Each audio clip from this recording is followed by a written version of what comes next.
Moana when he Click says go. he'll tweet, and he just writes it with the roosters. Anyway. Oh, okay. Now I don't feel bad about my aggregate joke. I thought that was corny. No, actually, didn't make I this was up. very proud of my Moana. aggregate joke. I didn't like my Edgar Allan Poe one, but now you made me feel better. Spiral, thank you. It's not my joke. Oh, it's not your. Oh, it's okay. No, Fair it's from enough. Moana, the freaking Disney show. Oh, The Rock okay. tweets by writing with the bird's beak. Oh my God! Of course, of course. Did you Yeah. see that with your kiddo? No. Do I have to answer that? Oh, you saw that with your waifu. No, of course it's not like I've seen like every Disney movie in the past. Like I don't know, everything they've drawn on Netflix, Disney. I gotta see it because I have a 3-year-old. Yeah, there you go. Such is life. Okie dokie. Let me just get everything on my windows all set here. Hello, everybody. Okay, guys, I'm willing. I'm willing. Well, I am also willing, but I'm also ready. I'm ready and willing to get us into it. So I'm going to start the session with the end of Angus Mackenzie's little speech to you, and then you can let me know what you want to do because I did dramatically end the last session. So Tom got up, explained to him what a Twilight Covenant was, which was pretty much give us what we want or we're not going to leave. And then he asked, well, what are you going to do if I don't? And Lavin said, what we have to. And Byrne pulled out a sword. And Angus Mackenzie said, well, I was worried about this. I told you I wasn't really much of a fighter, and that's true. Rosie, she likes to get in a good scrape from time to time, but even then I didn't want to risk it. I do love her, despite what she is. But let's just say I wasn't entirely truthful, and maybe I didn't kill Hugo, but maybe Rosie did. And maybe I drugged your food, which I did, but maybe I added something else to it too. And maybe if you kill me, you'll never get the cure. So, why don't you put down that stupid sword and we can talk like adults?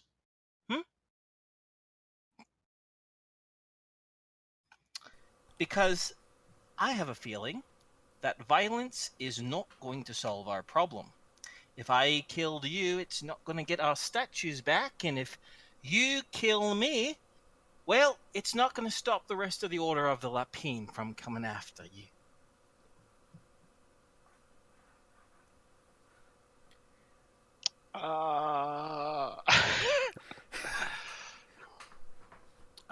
Question, Inferno. Uh-huh. He has fully admitted that we are drugged. So Yes. do we still feel? We still feel. No. Well, Okay. Here's the thing. Okay. See. That okay. It has to be a GM's call because chemically speaking, the chemical would still be reacting, right? Mm-hmm. So this is what I'm going to say. He's admitted that he's drugged you, right? Right. So you and Lavin have a plus 20 bonus to your checks. You make it easier by 20, but there's still the residual effects. But now the best thing is yeah, so if you want to try anything deceitful or a lie or something like that, you can say it. But I can say one chemical effect has been completely gone, which is the sense of trust and openness with this guy. So I have no residual, problems. Yeah, the residual thing still might be if you're going to try to deceive him again, you're going to have to roll with that plus 20 check. But yeah, you don't have that warm, relaxing, lightheaded, I trust this guy anymore because this guy just admitted to A, being accessory to murder, and B, drugging and poisoning you. Got it. Okay. Perfect. That's all I needed to know. Great. So out of character, I mean, I think it's just time to fight. I don't think there's Time much to we're going to rumble? gain from talking. Yeah. Okay. Lavin pulls the stun gun out under the table and shoots Rosie under the table with it. Yeah, so I guess initiative Okay. time. Hold up. No, because what... Okay, wait. Quick question. Mhm. Lavin, are you going to try to be subtle about this? Because if you're going to try to be subtle about this, that's good. It means you can do a surprise attack, which means it's an attack you can do, and then we roll initiative. Or do you Yeah, want I to just think- be like, I fuck think, like, this, and like As soon as he reaches... sees like the sword come out, he's like, "All right, well, I'm gonna Well, try and Oh, and subdue maybe the hold threat on here." now. while Angus and Rose's eyes are focused on Tom because he took out a weapon, you Yeah. take this time to slide out the stun gun, right? well, I Yeah. do want to say really quickly that it's just a hilt. This is the Yeah. blacklight blade. It's I not an think actual it would be blade. pretty apparent to everyone that it is a weapon of some Oh, kind, yeah, regardless. It's probably. yeah, some sort of And- weapon. Also, it's not a maybe pen. Squeeze's assessment was right because Tom did say Twilight Covenant, and that was the code word to your NPC friends Alicia, Basilisk, and Ezex that we are in trouble and you need to rescue us, with force. So they're going to be coming in any moment anyway. You have a very good suspicion of this. So, okay.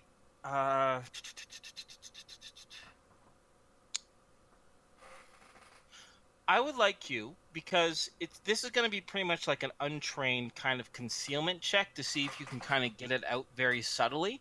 Now, the good news is that it's a small weapon, you know how to use it, and both Angus and Rose are distracted, right? So you're going to have a significant bonus to this. If you roll a D100 and get 80% or below, you have an 80% of success of just sliding out the gun before anyone sees anything and zapping Rosie. I might Sounds be good. able to cause more of a distraction.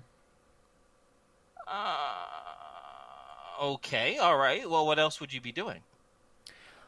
Lighting himself on fire and activating the blade. Okay, now it's 90% Lavin. Okay, Patrick, Yeah, dance. D1, I just know a it. flat 100, right? Yep, 1D100. Okay, you succeed. All right. So we will be rolling for initiative, but hold up. I'm gonna try what happens. So, in response to why don't you put that sword away and we can sit down, Tom sets himself on fire. And what color is your blade, Tom?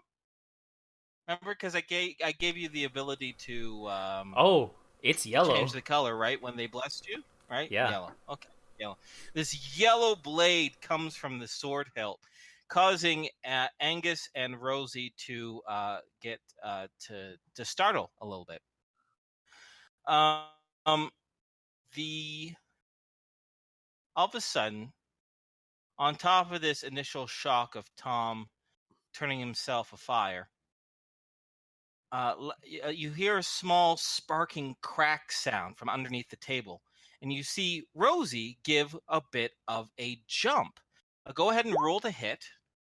Okay, yeah, you still need to roll to hit, unfortunately, though. So use that's your fine. weapon proficiency Uh, pistol. You just have to get 5 or higher, because you're just going for a main body, right, or legs, or whatever is underneath the table. Would So- that count as an Mhm. aim shot? I mean, I don't know if you really aim from under a table. You know what? I would like to think that as a bounty hunter, a headhunter, an experienced mercenary, you have good enough hand-eye coordination. If you look at where you want to go, your hands, you know what I mean? Like, you don't have to look down. I know typically aiming is looking down the sights, Right. but under this very specific circumstance, because of the amount of distraction and everything, I'm going to say you're able to take an aim shot. Also, your cybernetic eye sure as shit helps too. So all that together, good. Even if we took away the aimed bonus, you still would have hit. So I feel comfortable with that. Right. So you hear a quick, sharp crack of electricity underneath the table, and you see Rosie give a surprised jump, a startle with it too. You all quickly smell the sound of ozone, and Rosie's hair on the top of her head stands up and poofs up a little bit as well. However, she doesn't appear knocked out at the very least. We'll see if she takes any other effects or anything like that. But now we're going to roll for initiative. Roll for initiative. Lavin, since you got a sneak attack on, everyone go ahead and roll. And I might be giving Lavin a bonus. I just have to look at my custom combat rules because I'm pretty sure if you do an ambush or a sneak attack or something like that, I think you automatically win initiative and you get to go again. But let me double check. It's been a long time since anyone been this sneaky. Okay, where are we? Riffs. And everyone knows has a link to the website, and you can put in your own initiative and all that good stuff. Actually, I was just about to say I had to format my computer, so I actually don't have that link anymore. Could someone give Squeepy Yes. a linky? Thank you. It Should was I put it time. in? Should I put it in Discord chat? Yeah, Sure. don't put it in the local because I rued the word. Oh yeah, like these nerds are gonna memorize all these numbers and letters. Oh my god! Next session. At least it was a very playful fan of ours who just like renamed a few things as like little nods and winks and stuff like that. They didn't actually try to actively grief us. So thank you, whoever you were. I happened to catch the live stream where Day9 accidentally typed his password into the username field. Oh That was pretty epic. He like immediately Yeah. closed the stream and went and changed his password. Yeah, I'd have Bound to man. happen That's- eventually, right? Yeah. All right, let's see here. Additional initiative notes. Sneak attack. If you successfully sneak attack an enemy up close or at range, still roll your initiative and come up. Okay, still roll your initiative, but you actually start your attack at initiative value 30. Oh, Wow. then don't roll your initiative. What kind of stupid rule is that? Well, Maybe it's make sure everyone Maybe it else just means the rolls their first one. initiative. Yeah. yeah. I don't know. Yeah, so decide. your initiative right now, Lavin, is actually 30. Oh, that was because of my stupid divided thing. Oh, I see. I see. The way we started it. Yeah. So, Lavin, you're automatically at the top because you snuck attack. So you don't need to worry about. Well, you did roll, but that 13 is now a 30. Snuck Okay. attack? Did you just say snuck attack? Nope. no, new microphone, new mic. Definitely We could go for a snack attack, though. a snack Oh. attack. A snuck attack. Did you say snuck attack? No. Voxfall, you all die. Oh, I gotta close the stream. Change my password. All right, thank you guys for watching. We'll see you next Sunday. We're all rolling new characters because everyone's dead. because Inferno can't English. All right.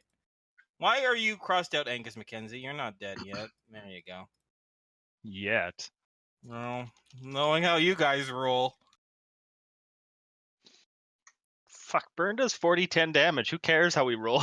It's like... Sorry? Okay. Technically, it's 1d4 times I gotta 10. put in Whatever. because these guys will be showing up soon. Not this melee round, but next melee round. So I might as well get them ready. Basilisk, Ezex, and Burns like Elysian? Burns like There you we go. take Luke Skywalker and drop him into the Lord of the Rings, and he's just like lightsabering the shit out of all these orcs. Like, I mean, anyway, Okay, give me 2 seconds here. I I got like- just roll initiatives. I like the idea of Tom being Alright, a Angus sword got guy. a 2. And Rosie I like the idea of Luke Skywalker being able to set fire to everything. Yeah, got a 12. that's cool. That's very Jedi-like. that's Yo, that's the what? neutral force powers. No, it's neither not. neither I good know. nor evil. Neutral Jedi, you just set fire to things. My sarcasm is extreme. You've heard of... You know what's cool? Alicia, Ezex, and Basilisk all have the same amount of attacks per melee. Oh, that's cool. I'm gonna go ahead and Spoiler roll their alert, they're initiatives involved right in the now. fight. Wow. 6, 8, and 10. Nice. So you've heard of Grey Knights. So when we come up to this first melee round, I'm obviously going to skip them because they're not there yet, but I will have them barge in as per planned. Sweet. Okay, everyone's putting their initiative values. Yeah. Okay, actually, sir. Angus, you only have 3, but Rosie has a lot. There we go. All right, go ahead and roll. Go ahead and sort it. All right. Including Basilisk, Exex, or Annalicia, Yep, or... include them all. Yeah. it's better than me stopping mid-combat, in the middle of the combat, being like, wait, I gotta roll and sort these guys, so let's do it all at once. Wrong way. Yeah, my bad. Also, 1 second. I'm fine with Alicia getting 2 turns, but Oh, God. Oh, Well, my God, she's- Alicia, you have a doppelganger. She's finally hit that level of badass. There's 2 of her. The world can't handle one Alicia. They need She's 2 got of them. a hologram bracelet. Mm. Like a Total Recall. Like fucking Total Recall? God, I gotta see that movie. That's a Ah. fucking movie. Okay, That's stop so getting cool. digressed. All right. Top of the order. Lavin. You can see over the next few seconds, although you did definitely land a hit and there was some reaction, it doesn't appear Rosie has been knocked unconscious or knocked out of the world or even knocked out of her chair, which would be an appropriate response of that. In addition, as kind of a free thing, because I forgot to describe it when she got hit, Patrick, your medallion, Ed, your little Kreat there, sensitive to sense supernatural evil, begins to tremor a little bit more violently. Go ahead, Lavin. What would you like to do? I think Lavin's primary objective at this point would be making sure Mm-hmm. that Angus doesn't go anywhere. Okay. So all if right. possible, I would like to Mhm. simply just get a hold of him. Okay, great. Well, the good news is that I haven't. Actually, if you guys would like to give me just another minute or two, I'm going to whiteboard this up a little bit so you guys have a little better. That would no help because I problem. don't know what end of the table I'm Situational sitting awareness. on. Yeah, and I- how I visualize and describe things might be different how you guys visualize and describe things, so give me just a moment. So It's- this will be the dining room, this big black square. How convenient is that? I don't think And- we're in the What big dining black room square? anymore. I Oh, thought yeah, we were wait, in the I haven't study. I haven't dragged you over to the whiteboard. Hold up. I'm still looking at some kind of drugged grouse thing. Drugged grouse. Bastard. There was a Aw. little Spanish grouse. Because I visualize this with lots of guns. Okay, well, I mean, you might have quite a few guns, but they're all right, coming. so big dinner table. All right. So we're I just got gonna do guns. we're gonna just do the living room. All right. So we got that brown thing's the big living table. This thing here is gonna be like this nice roaring fireplace. All right. The blue are going to be entrances and exits. So this is an exit to the kitchen. This is an exit to the lounge room that you were in. You're having a few smokes and chats with. These lighter blue are going to be windows. All these windows are along this side of the building, but they all have their shades drawn, by the way. So you can't look outside of them, but you do know it's glass windows. In case you want to, I don't know, do a John McClane and just fucking jump out of one of them. There we go. So we got shoes. You have shoes, yes. Yeah, you have the power of shoes, so you're good. There's a bunch of other like little things. There's cutlery, there's plates, all that little stuff. I won't animate that. And you're all going to be on chairs as well. So how I visualize this is I'm going to put Rosie in as a pink circle here. Rosie's on one end. Angus, I'm going to make a green circle. Hold up. Rosie, I need to center you. Is your OCD getting triggered here, or No, I'm a perfectionist. just gotta be in the middle? Damn it! You just gotta be in the middle, gosh darn it. And Angus Mackenzie is going to be in green. Don't get it off center now. Very good. Thank you. Thank you for your support. His circle's So- slightly bigger than hers, so you okay So with that? this is how I saw it. Lavin being to the right there. So Lavin and Al, and then Patrick and wait. No, That's that's Tom. Tom. All you moves look the same. All right. That's how I visualized it, like that. Are you guys comfortable with this? Yes. Okay. I'm Great. fine with it, yes. All right. Perfect. So we have our lovely dinner here. So, you want to get close to Angus Mackenzie and make sure he doesn't go anywhere. Great. So yeah, I'm you're almost very thinking like jump over the table and tackle the guy kind of thing. Okay, all right, yeah, you can do that. That'll just take one action. I'll need you to roll to strike to actually hit him because you might go to his left or right. Use your hand-to-hand to strike bonuses. Okay, that's definitely a hit. Okay, you weigh a good solid, I'd say a good solid 40, 50 plus robotic pounds over him. So, Lavin jumps up on the table, leaps towards Angus Mackenzie, still in this high-back chair, and with a surprising squawk of a noise, completely tackles him. His arms are wrapped around Mackenzie's body and the back of the chair, and in fact, the momentum is enough to push the chair, Mackenzie, and Lavin backwards. So now the chair has fallen down, and Lavin is on top of Angus Mackenzie, making sure he doesn't go anywhere. So now we're going to do an opposed strength check. All right. You are going to roll a 1d20 and add 10 to it due to your robotic strength and your natural strength. And Angus Mackenzie is just going to roll a 1d20. Oh my God! What? Okay. All right. That's okay. I can rationalize this. So, oh, never mind. You succeeded. Good. Good. I saw that 17 and I forgot that was your 2 strikes. So I was like, oh no, I beat you by 1. But no, good. All right, you beat me. Good. He's Scottish. It makes sense. Yes. It's good. I'm a half Scot, so I have to be careful with this. Anyway, yeah, anyways, Lavin, you have him securely. You can feel him try to struggle, and he's giving a bluster, "Oh, you're making a huge mistake," type of thing, but he's not going anywhere. That's your action. Why is Bear here? Bear, go away. No, but I love you. No, sorry, Bear, you're not in this fight. Okay. All right.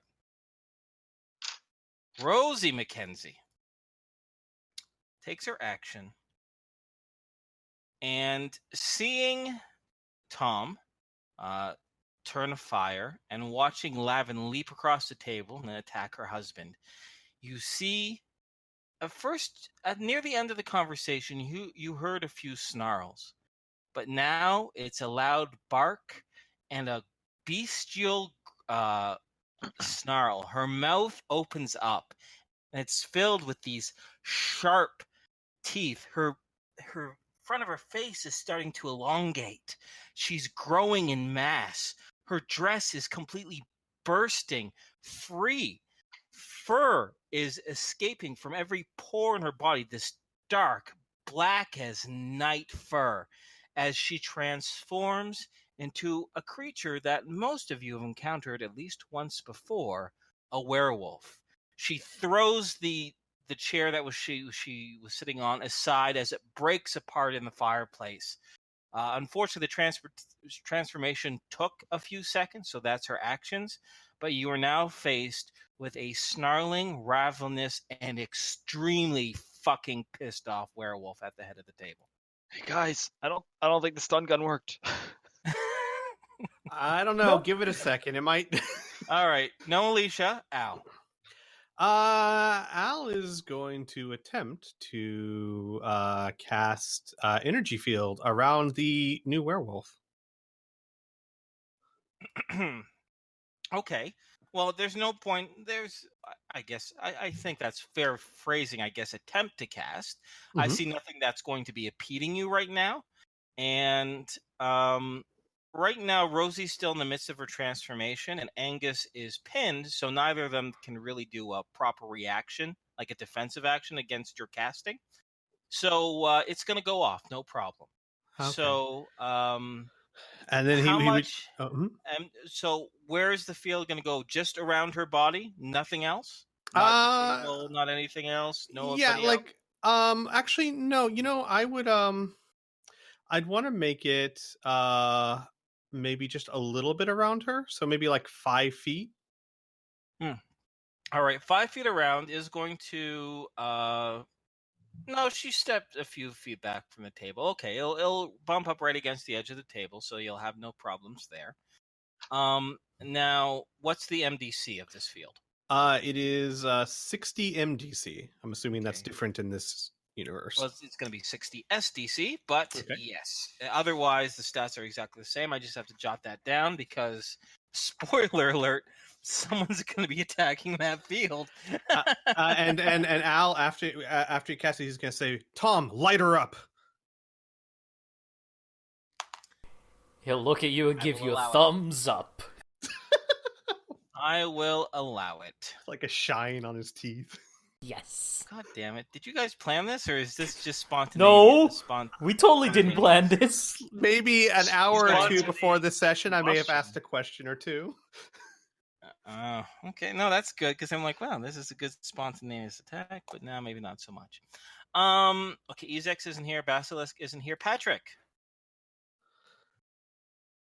I remember that the we've actually faced werewolves before. Yes. Remember them throwing rocks at something around our neck. You had garlic around your necks, and they didn't like that. They couldn't touch you, so they're trying to dislodge the garlic.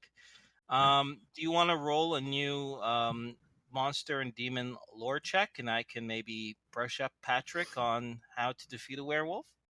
Sure. Okay. Let me. Demons and monsters. I should probably. This won't take an action either, by the way. This is just free knowledge. Now I'm gonna have to look it up. I'm quite sure I've passed that, but I'm gonna. It's Yeah, probably you'll need to by- let me know how much. Yeah. If I remember correctly, that's probably by 5. I will get you a clear number in a sec. Okay, yeah, I prefer that. Sorry, I don't like second guessing if we have the information. Absolutely. This thing is not liking opening. There it goes. Yeah, 5. Okay, great. You don't remember a lot of the details about the lore or anything like that, and right now your fevered mind is just thinking of vulnerabilities in which you can recall. You know that they are invulnerable to virtually all weapons, with the exception of silver, and you think magic and maybe some psychics might be able to hurt them as well. Yeah, there you go. I wanted, like, I remember that there was something to do with silver, and that's what I was gunning for at the moment. Great. Where are we, by the way? What do you mean, where like, are you? Like, what sort of room is this? Oh, this is a dining room. This is a very well-to-do upper crust dining room. You see a roaring fireplace behind you. There's, other than the main dining table, there's also several serving tables as well. In addition, to the right of the fireplace is also a cabinet that has a lot of fine china and silverware in it. Yeah, that's what I was thinking that I might scurry over towards. Okay. All right. What do you want to do when you get to that cabinet? I wanted to search it and try to find anything that is sharp and silver. Fork or knife would be preferable. You find a lot. If it's okay, I'm going to take 2 actions from you. One to move over, to hustle over to the silverware cabinet, and another action to rustle through the drawers and secure some. You can find both silverware, fine silverware, in both knives and forks. The knives, however, aren't super sharp steak knives. They're more of a duller butter knife, but they can probably still hurt quite a bit. And you can take, honestly, as many forks and knives as you want, as long as it's not like 200, obviously. Right. How many would you like to take? I'm probably going to take a handful of knife and forks and shove those in my pocket. Sorry, just forks or forks and knives? Forks and knives. One so, handful of fork and a one handful handful of of each. knife. Okay, so we're going to say you have 8 forks and 7 knives, grabbing quick handfuls. Sound Sure. good? Yes. All right, perfect. All right, so that's your action. Tom. All right, following my colleague's advice, I would like to make a motion towards the energy field and fire eruption inside.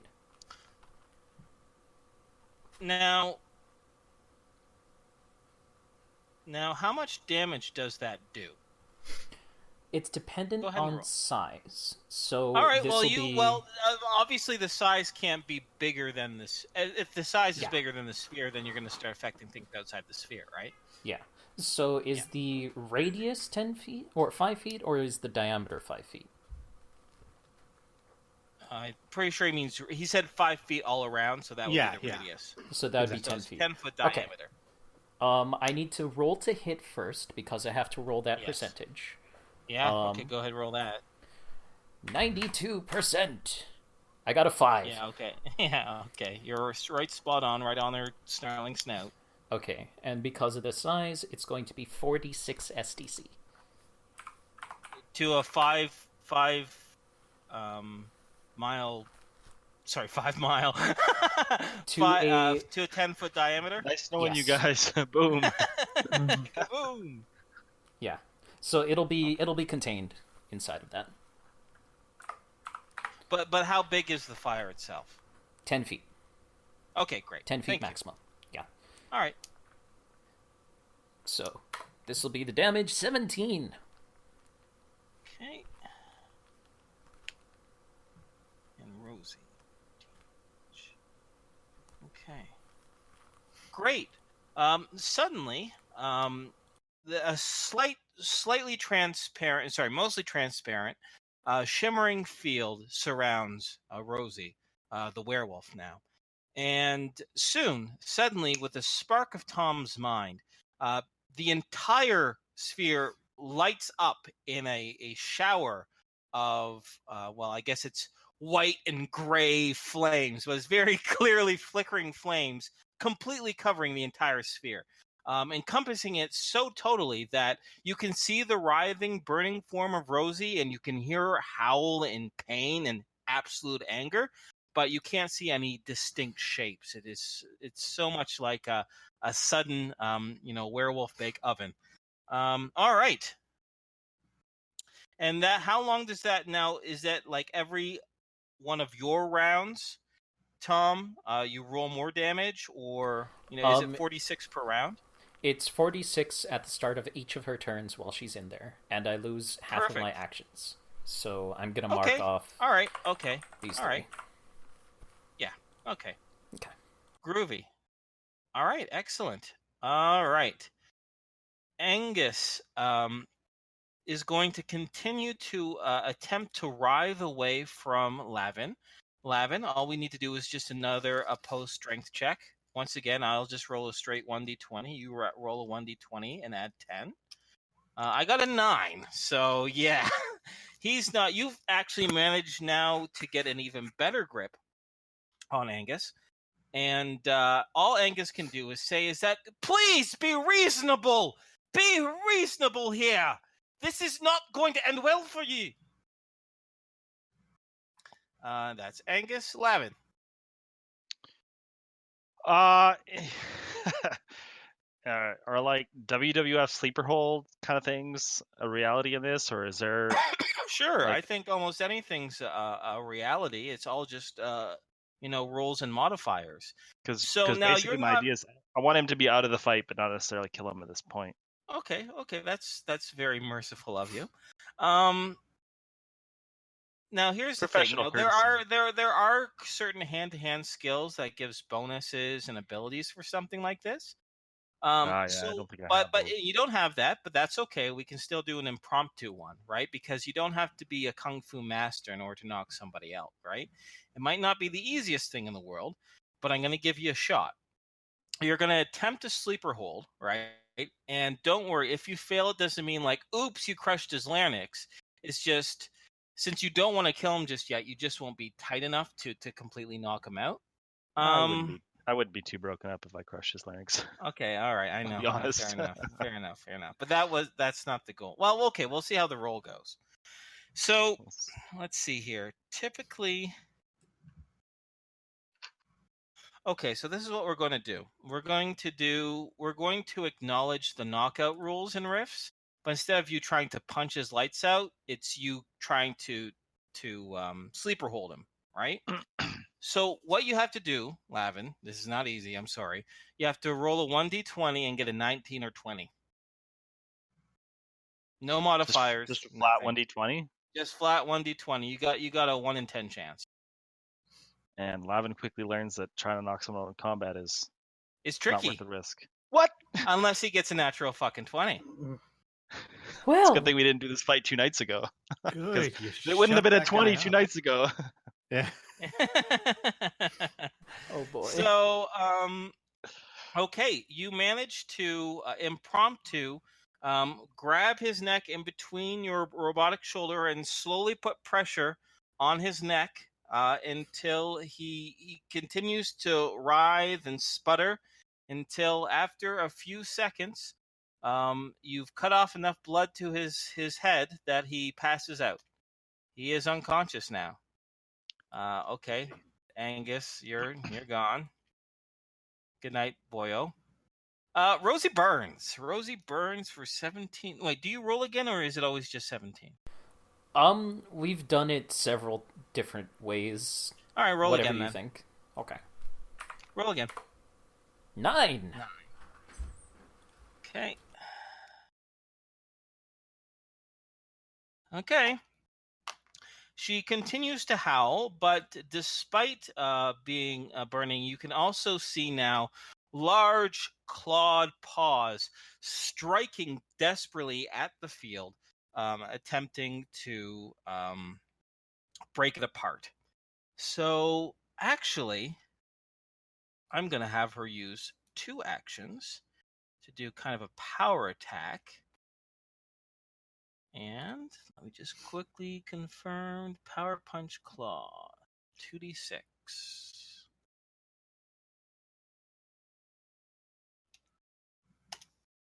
All right, and another 9. The field, you can see, Al, is beginning to shimmer at deflecting both the attacks and the flames that are licking up against it. It's still holding fast for now. Al. I am actually going to take the rest of my actions to attempt to cast a spell I have never tried to cast before. At least, no, well, Okay. maybe I have, but not for a very long time. I'm going to cast Paralysis Lesser on one of her arms, one of her claws. Okay. I believe I get to do a save versus magic, correct? Correct. It's a save versus magic, and then I have a hang on, I'm checking my sheet right now just to find out. +2 to it, so it's harder for her by 2. Okay. Give me just 2 seconds. So I think it's what? It's normally a 12, so 13, 14.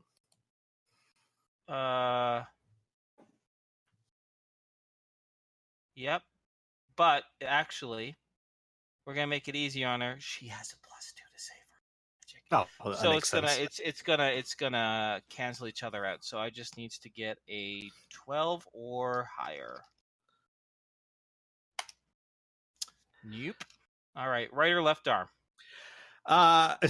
Does any of them look beefier than the other? I'm guessing No. not. So No. I'll just go with the right arm. Statistically speaking, that's dominant.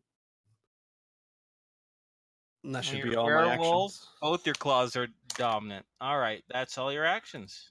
Yep. But she can't really do a power attack anymore. Right arm paralyzed. All right. I wrote that down. Al Ezex isn't here yet. Patrick. Well,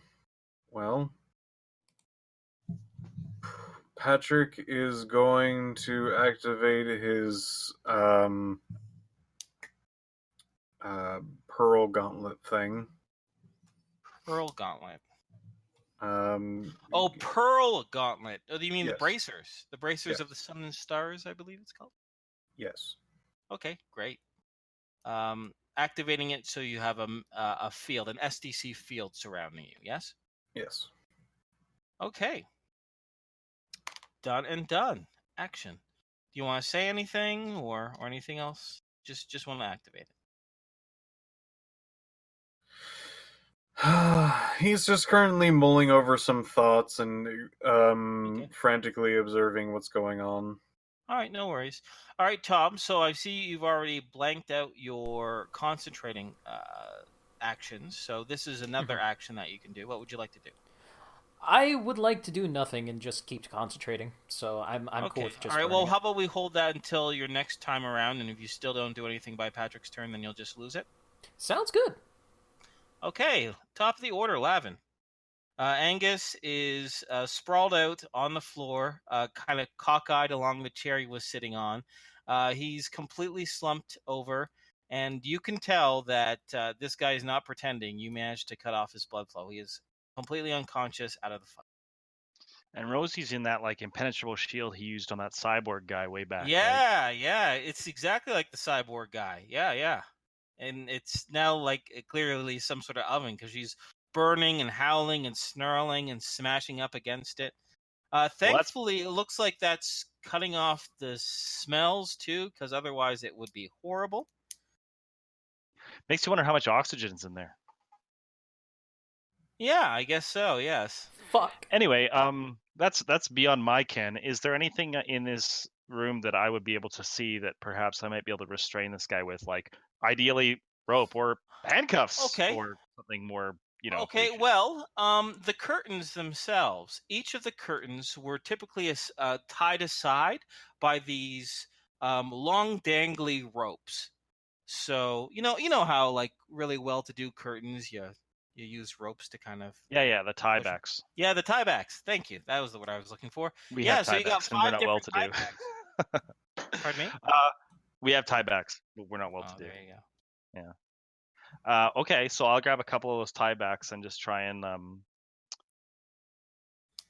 of like hog tie him, like tie his like hands, his wrists, and his feet all together. Sure. If it's okay by you, I think that's like 2 actions. One action is to go over to curtains and grab 3 Yeah, tiebacks. no, that's The other one to go over to him and tie him up. That's Okay. fine. So now, do you have any sort of skill that assists that helps you in using rope or ties or anything like that? If not, no big deal. We can just kind of do an unskilled roll. No, I would have to wing it.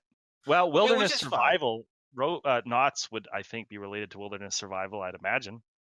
I could be wrong. Or Okay, fishing. does the There'd be knots wilderness involved there. survival, does it give you a percentage or does it just really assist another skill? 60. 60? Okay. You know what? We'll use that. Well, yeah, that's a good point. You have to, in the wilderness, you have to tie like fishing lines and traps and snares, and that all utilizes ropes and knots. Yeah, so go ahead and roll it. No negative modifiers because he's unconscious, so it's not going to be really hard to do. Go ahead and. All right, you succeed by 31. All right, that's significant. Although you might not know a lot of professional cowboy knots or sailor's knots or anything like that, you do know a good, solid, strong knot used to typically set a snare. With that, you tie his legs, his arms, like probably his wrists, his ankles and his tie his wrist to his knees? ankles. Oh, okay, all right. You tie his wrist to his ankles. Perfect. Done and done. Rose, now with only 1 arm, go ahead and roll more damage there. Burn.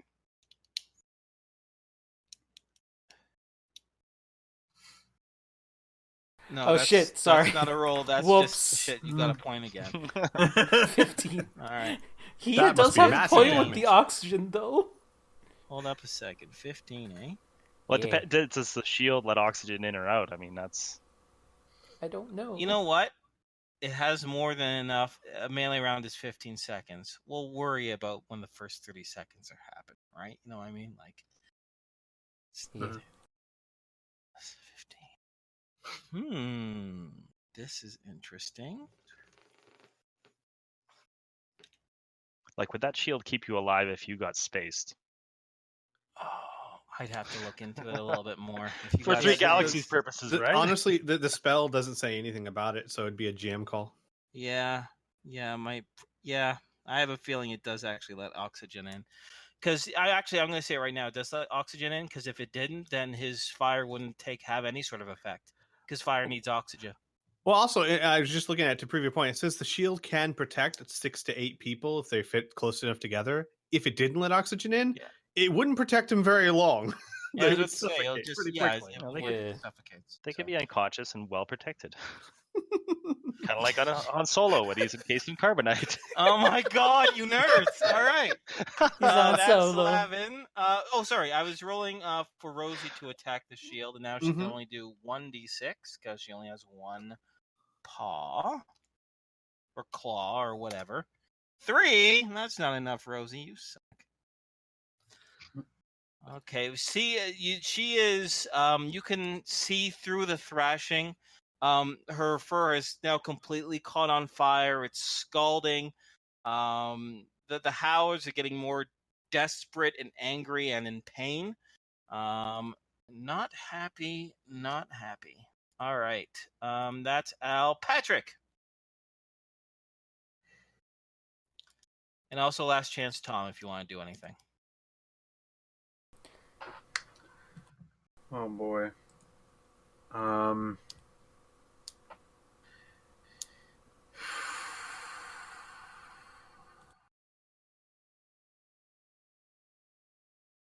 I oh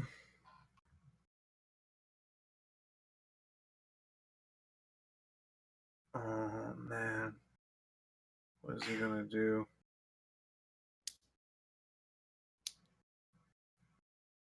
He's gonna try. No, he doesn't have enough turns. Never mind. Okay.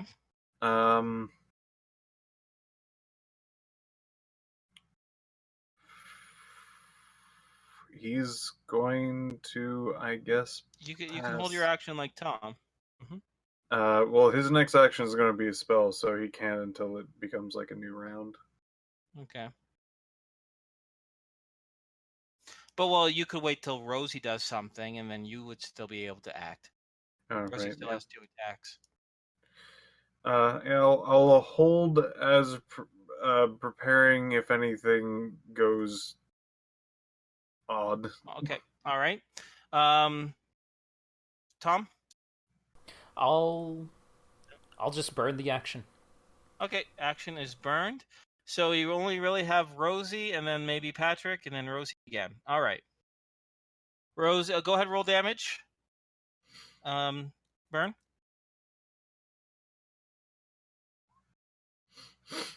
12. Okay.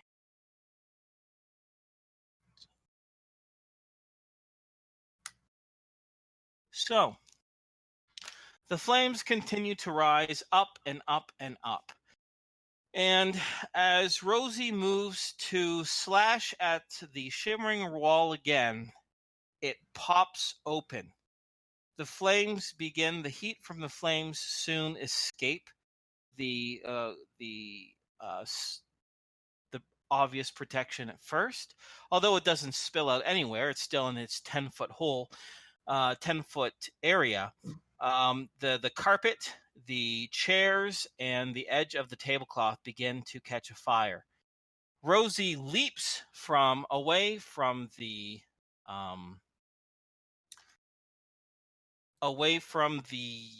flames, or that sphere itself, moving off to one side. And her first reflective action is to try to pat out some of the flames that has really encased a lot of her fur. So we're going to just make a quick little fire square here where she was. There we go. And so, oh God, Rosie, I don't know. You have like a 20% chance of bashing out any flames? No. All right. You want to act, Patrick, before it's your turn?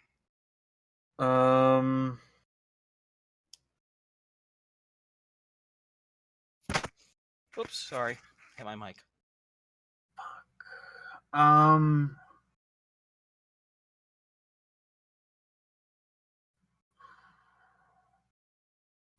Know what?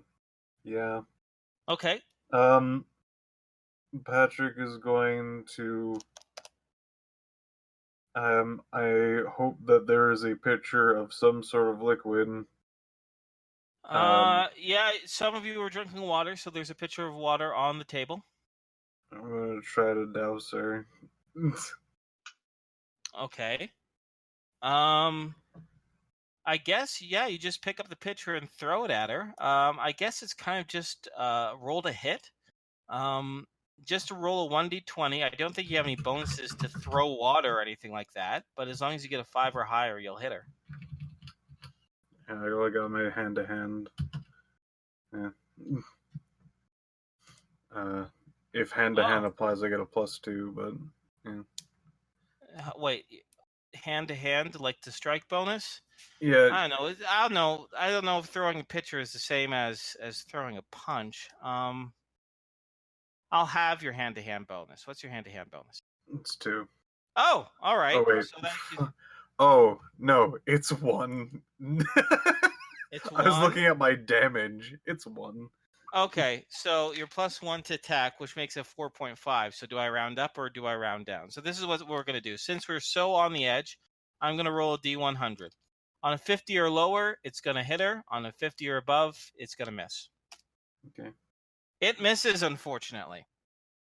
Splashing instead right to her right, trying to hit some of the flames that Tom had there. Tom was focusing on. And that's that. Now, before I let Rosie go again, Tom, although you won't get your actions back, you can, with a thought, stop your concentration. I will do so. Do you want to do that? You will, or you won't? I will. You will? Okay.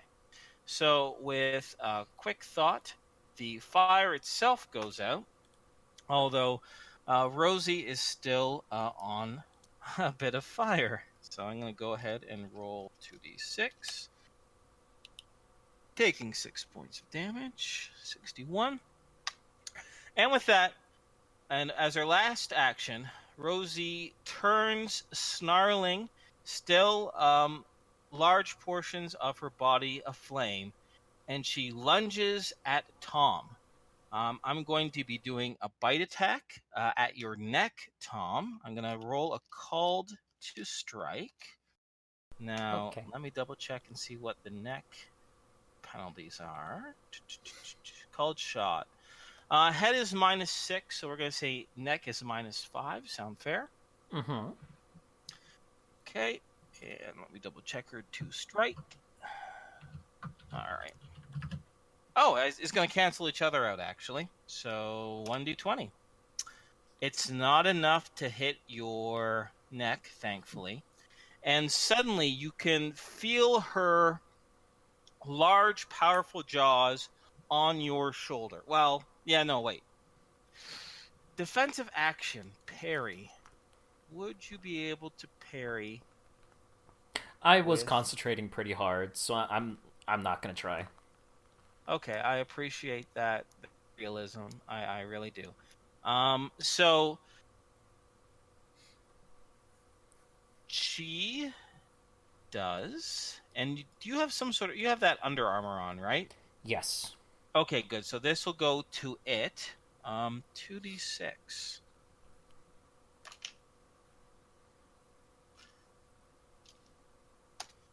Five damage to your armor. Cool. She doesn't look in very good shape, though. You can see now so close, you can smell the horrible smell of burning hair all over her. And you can see deep, third-degree burns covering at least, I'd say, about 60% of her body right now. It is messy. Before we get to the top of the actions, I'm going to explain a few new things to the environment, the combat environment. Everyone's here? Yep. And Lavin, you're here too? Yep. Okay, good. I just want to make sure because I don't want to repeat myself. First thing is you see two servants rush in from the kitchen. Hearing the commotion, the noise, the bestial sounds, the shouts. One male, one female, both in very well-to-do servant garb. When they look for a moment, the woman gives a scream and moves to bolt towards the kitchen, while the gentleman gibbers there for a moment and literally faints. In addition, just a few seconds after Rosie delivers her first bite, you can hear this horrible cracking sound back towards around the entrance hallway to the house. It's far back and towards your left, but kind of this direction. But it is clearly, you hear the sounds of a few voices of that you don't recognize. Another sound of splintering wood, a large gunshot, and then the barking voice of Ezex and some shouts of commandment from Alicia. It's kind of like, everyone stay where you are, don't move. Where are they? Where are they? Etc. etc. There is a commotion at the top of the order. Lavin. I'm going to point one hand at Wolf Girl and draw my vibro sword so that it's just touching on the worst with names. Walter? What's the guy's name? Angus. Angus. It's just Angus. touching Angus's neck, and I'm going to say, down, girl. Okay. All right. And since it's her actions next, her eyes... Down, girl, you asshole. Her eyes move towards you. She gives this horrible snarl, but she steps back from Tom a little bit, and you can hear a bestial, slightly feminine sounding, but I use the word slightly very strongly here, saying, "Let him go." Now, it's up to you guys as a party. It seems right now that Rose Mackenzie is, although not going down, girls, she is backing off and is not physically attacking any of you right now. What the NPCs are doing, I can easily describe out of combat. Do you guys want to keep the initiative and combat going, or do you want to just either permanently or temporarily, depending on what happens, step away from the combat turns? I'm good with temporarily stepping away, but I want to make Okay. sure that I keep the fire sword still lit. Sure. We're going to keep the initiatives and everything like that, and if shit, and it's happened before in the past, if shit gets combative again, then we'll just resume where we left off. Okay. So, conversation is suspended. You can see, even though she's snarling, she's hunched over, she's on all four limbs, and although her eyes are fixed right on Lavin, like those black, angry eyes are just peering right at you, Lavin, and what you're doing next. And but she does take a few odd swipes to kind of stop the flames from burning her. And Tom, you could have swore, I'm assuming you're taking at least a few glances towards Rose, right? Mm-hmm. When you take a few glances, I said before there was about 60% of her body in third-degree burns. Well, now it seems less. Maybe it's like 45% or something like that.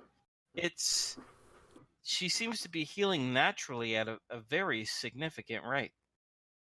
Okay. All right, what do you guys do? Oh man. Oh my god, I'm gonna murder you. We're Wolverine. Oh, She calls okay. you Bob. I was on the initiative order. I didn't see that, so I was like, "Well, and you're like, I'm gonna murder you." I'm like, I didn't do anything yet. No, not you, Squiddy. Yeah, I know. I Not see you that. this I see time. Not see this that. time, you. that. So out of character, we're in a bit of a tricky position because I'm all for not murdering them right now. But do we have any way of restraining her? Him, sure, but her? Do we have anything strong enough to restrain her? Wait, yes, we do. Hey guys, that was a great conversation. I have it. I have a carpet of adhesion. That lasts like 12 minutes. Okay, and what are we gonna do? I thought we were still negotiating, and now we've just negotiated a better deal where they shut the fuck up and leave us alone. Right? Honestly, my thought would what be... is the end goal of this? Okay, Well, we had to stop them. We had to stop them from talking because suddenly they didn't. The rest of the organization doesn't know it's us. The whole point of this Yes. fight was because suddenly these guys know it's us, so they need to shut up. I say So they yeah. come we with could us. kill them. Yeah, we can kill them, or they come with us. She seems like a difficult prisoner, but you know, Yeah, she got a seems plan. like a very That's- difficult prisoner. Along with Yeah. the fact that You we did also back have off the Frank. second it looks like you tried to hurt Angus. Yeah, so That's here's the true. issue. Here's my issue. She looks like a very difficult prisoner, yes. However, Al would be hesitant to kill something that is backing off. You know what I mean? Like in combat, but- sure, but Okay, let me just say this really quick. We're planning on bringing them back to the Rhapsody, correct? possibly. Okay, so we bring them back to the Rhapsody where all of our friends and all of our loved ones are, literally bringing them to our home. And these people tried to kill us and have poisoned us in order to We need prevent some kinda- them from not Go ahead. talking. Right. I mean, I see what you're saying, but do we have any other more secure location to take them? Because otherwise, it's kill them. You have evolved. We I'm do not have a putting them in the vault. golden room with all our good No. stuff. not that. An actual vault. Oh. Under the behemoth. we In do. the sewers. Yes. Oh, yeah. Sure. See, and I was thinking we could come up with some kind of diabolical thing where we could like hang Angus over a pit of acid and have her like crank a winch, and if she stops, she dies, kind of thing. Because then she's under control. Oh my god, what are you, the Jigsaw Killer? Patrick, get on that. Guys, It's just a thought. I don't know. He might be a little fucked up, guys. Yeah, Just a thought. Just a thought. I gotta say, good sir. Jesus. Like, I thought, like, I don't know, attacking unhanded, yeah, it could be whatever. Like, attacking preemptively, yeah, okay. Freaking, like, I don't mind choking out this person and accidentally killing him. Oh, that kind of stinks. Hostage situation. I will kill him if you don't stop doing things. So that's kind of messed up. All right, well, our plan is we're gonna actually have him dangling over acid. Like, what sort of villain are you? Well, we'll find so, out. so are you saying that But- Patrick wouldn't build this? Okay, all right. All This is funny, but let me get you back on point. Okay. Rose is snarling, still slightly on fire, looking at Lavin. You still hear some screams and shouts, both back from the kitchen. The one young woman who screamed and ran away is howling on, and you hear Basilisk and Ezex and Alicia dealing with individuals up at the front. But you do hear a few heavy footsteps headed towards your way as well.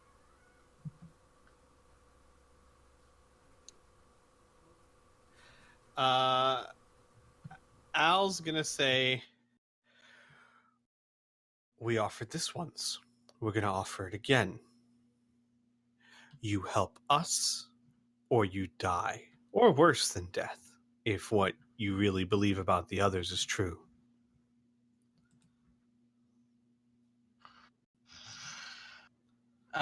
Rose gives another horrible howl as she begins to. She says, "Flames, stop first." Tom will extinguish all the flames, except for his sword. Okay. All right. Go ahead and use the ISP for that too. And once she's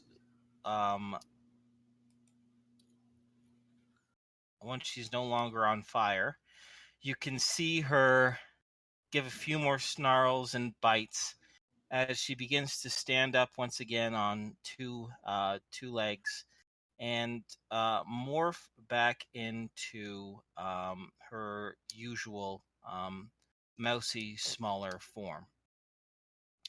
At this point, the dining room door that connects to the study kicks open, and you can see Ezex and Basilisk, armed to the teeth, barging into the room with you. Basilisk calls out. He says, Alicia, yep, they're in here. It looks like they're okay. And then Basilisk looks towards you four, and he says, you are okay, right? For the moment. Ezex begins to pace around past the unconscious Angus Mackenzie, and right by the windows, he stops for a moment and he stares right at Rose, and the hair on the back of his neck stands up, and he begins to bare his fangs, and he says, she was the problem, wasn't she? She is a werewolf. I could sense it. Well, what are you waiting for? Let's finish him off. With that, the human form of Rose begins to snarl once again. Hold for a second, Ezex. We're not going to kill them if we don't have to.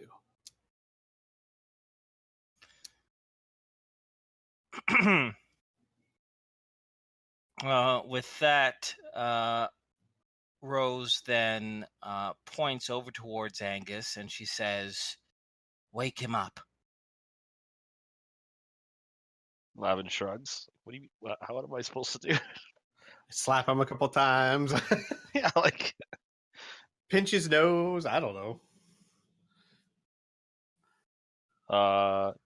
No. What Patrick's... for? No. He talks. His deal. I do other things. Patrick, if agreement is to be made with him. Patrick puts up a hand a bit.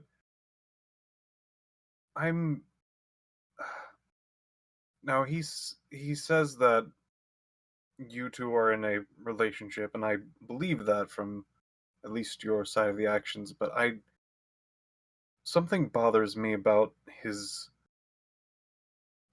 room that he showed us earlier. A lot of general prizes and family and pictures and paintings. I didn't see you in there. No, of course not. I'm new here.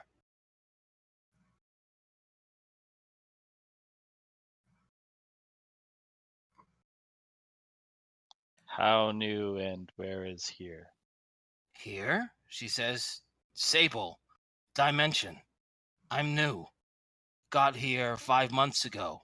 Put me into the story. Found Angus. Liked organization of Lapine. Documents changed. Certificates changed. Memories changed. I'm here now. Who put you here? You don't know? Why should I tell you? Really? I mean, are you... Laughin You are still our has enemies. a blade. Why should I tell my enemies anything? Are we really your enemies? You failed to stop or kill us. Once the Order of the Lapine finds that out, do you honestly think they're going to remain your allies? Not over yet. Not over yet. Oh, so then we should just kill you here. Is that what you're saying? You can try. Not a good idea, though. Already know, you know. Order knows you're here. Out of character, I'm leaning towards killing and GTFOing. Oh, really now? Because, okay, first of all, it's very clear that they're not going to work with us and going to be defiant till the end. Because even in this desperate situation, she's like, it's not over yet. And second, if the Order knows we're here, we are on a time clock because they could be barging in that door any moment. Yeah, and at the end of the day, what we do to these two probably means very little one way or the other. At least take her down and keep him. At the very least. She seems to know more than he does. True, but she's far too dangerous to try. Or we take her and we go now. Okay. One of those two. Scree, here's the benefit. This guy is a freaking, like, I bet dollars to donuts, his entire lifestyle is about lying to people. She seems to not have the best grasp on it. True.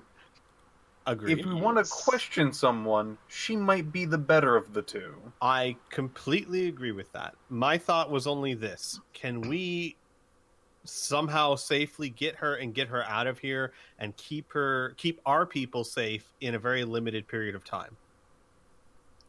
Yeah. Yes. I'm with Then Patrick. all We for can do it.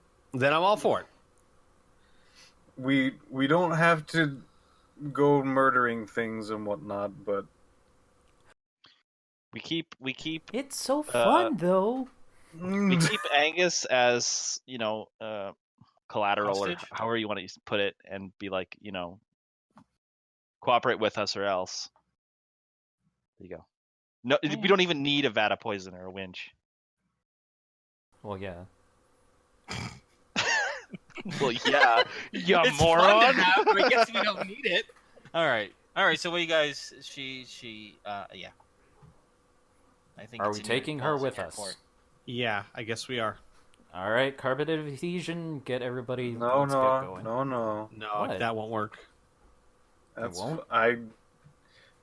long travel might be a bit hard. Yeah. I actually do have a thing for that. But it would be a lot easier if we had her cooperation. Lavin says, "Look, we just want to get the hell out of here. I don't know. Maybe you want out. Maybe you don't. But we're in a situation where we got to take him, and you're going to Why? do what we say, or else we're going to be forced to give it to him." She looks. She's still speaking in that kind of broken bestial tone, even though she's in her human form. And you can also see a lot of her arms, her neck, portions of her face are very badly burned still. However, as she continues to talk in this conversation, as the minutes tick on by, you can see them slowly kind of heal before your eyes.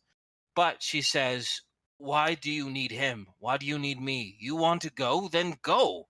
He told you you can leave. You can leave. The statues. We don't have the statues. You have the statues. That's why this whole meeting happened. He But- wanted Yes. to break peace, get statues back, leave you alone. Why didn't you listen? Because we Stupid. don't have a choice. Listen, you came here how many months ago? We've been here a 4, week. maybe 5. Can't We've really been tell. here a week. We want to leave. The only way to leave is to get the statues and get the rabbit. That's the No. only way that we No, can no, leave. no, you're wrong. You're wrong. You want to leave? There is another way. Is this all it was? Is that why you want Rabbit? Is to leave? Good. Let's go have this conversation somewhere where the Order of the Little Peen isn't about to break in and kill us all. Agreed. They're not going to break in and kill you. When I say Order already knows, I mean earlier afternoon. One of our members came to speak with us. We told them a plan to invite you here for dinner. They know that you're here, but they're going to let us do what we do. If anything happens to us, they know it was you who did it. You think? They've already lost a lot of faith in you. We know that. Fine, then use us as test. If we end up dead, then confirm suspicions. Come after you anyway. Not a chance. We're not going to leave opponents out there to hurt us again. Opponents already out there. I'm not talking about me, Angus. No. We want to be subtle, quiet. His plan. Drug you, get truth, tell more powerful folks.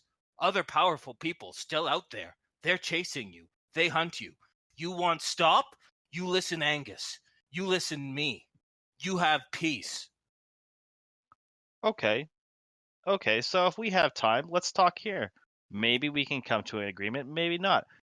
Let's start with other way out. What? Hold, wait. You want talk here. I need to calm servants. Better if Angus awake too. See, the whole trust thing kind of went out the window when you poisoned us. So You have to understand. You want more time? Screaming servants call police. Police come here. No more time. I'm fine with that, though I prefer to talk to you. Angus likes to lie and poison us. You seem much more Angus forward. liked to lie. You want trust? Fine, I give you trust. Poison was bluff. I put drug in food. I not put poison in food. It was a way to make sure you not get violent. Failed, apparently.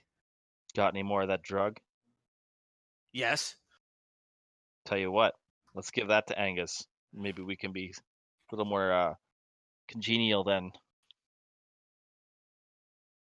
True. If it's not a poison, it won't hurt him. If I give drug Angus, you wake him up. He'd tell you truth. Only do so if you let you leave here. No more fight. No more problem. I'm sort of okay with this, you guys. If we can get out of here and have some reasonable assurances that these two are going to keep quiet. I mean, as they've said, if we take them, basically we're on the hook anyways. So Then, yeah. If and he'll look to Rose. But if they ask you what happened, you had dinner, we didn't know anything, and we left on agreeable terms. Right? Okay. Yes. You are not who we look for. Right. Okay. I'll go with you to calm the servants. And you give Lavin... Servants don't know you. You start weapon. You wake Angus. We go to our servant. We tell them this was security test. All right. this is a pretty big leap of faith. Listen, you made it very clear. You knock out Angus, you hurt me very quick. Me not do what you want, then you continue to hurt us. I don't want that, and I don't want him hurt. If we betray you, you kill Angus, yes? Yes. Yes. Me no want Angus dead, therefore we no betray you.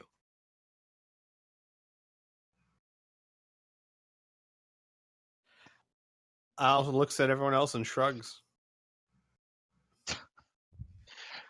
They're going to walk out that door and we're never going to see them again. But I don't know.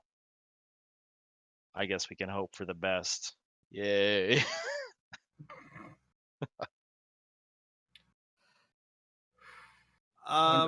You can stay with us while we explain to servants. You can keep eyes on us. Al says, wait, I got a solution. Oh, I'll just go invisible. Then I can go with her. swell. Down. Let's do it. All right. Al will cast know what? invisibility on himself. I was going to say don't tell him you're turning invisible, but never mind. No, better she know. Okay, that's fine. Yeah. Okay. Okay, so then I slap Angus. Okay. You give him a couple rude slaps, and it takes him another 30 or 40 seconds to come out of the impromptu and impressive, I might add, chokehold. At this point, Alicia has entered the dining room, directing 4 other servants into the dining room as well at gunpoint, telling them to keep their hands behind their heads and having them kneel down, trying to do some crowd control. Lavin says to Alicia, don't worry, drill's over. Drill's over. Everything's fine. Alicia looks confused for a moment. Rose heads over towards the waking Angus, and you can hear her whisper some broken speech into his ear. He looks surprised for a moment, looks to everyone else, and he gives a bit of a groggy nod. He says, yes, exactly. Oh, he gets up from the chair, a little bit weary, sitting on the ends. He goes, Rosie, go ahead and find poor Priscilla there out into the kitchen. Round up the rest of the waiting staff as well. We have to explain the real reason for this dramatic show. Rose nods. And Al, do you follow Rose or do you stay here in the. No, I follow Rose so that okay, someone's all right. keeping an eye on her. Yeah. All right. And Rose, sure enough, her dress completely in tatters, moves over heads over towards the kitchen. And I'm going to just quickly narrate between the two scenes. Keeping an invisible eye on Rose, you can sure enough hear her bark out a few orders to a few of the cook chefs who were the chefs that were very rattled by what was going on. They have a lot of questions. She says, "Go into the living room, and Angus will explain." And you can notice when she speaks, it's still in a feminine voice, but it has a rougher tinge to it, and it's like she's speaking slowly and carefully to make sure all the syntax is properly, as compared to her more natural flowing broken speech. Imagine someone who's still learning a second language and they're just being really slow and careful, saying every single word correctly. Got it.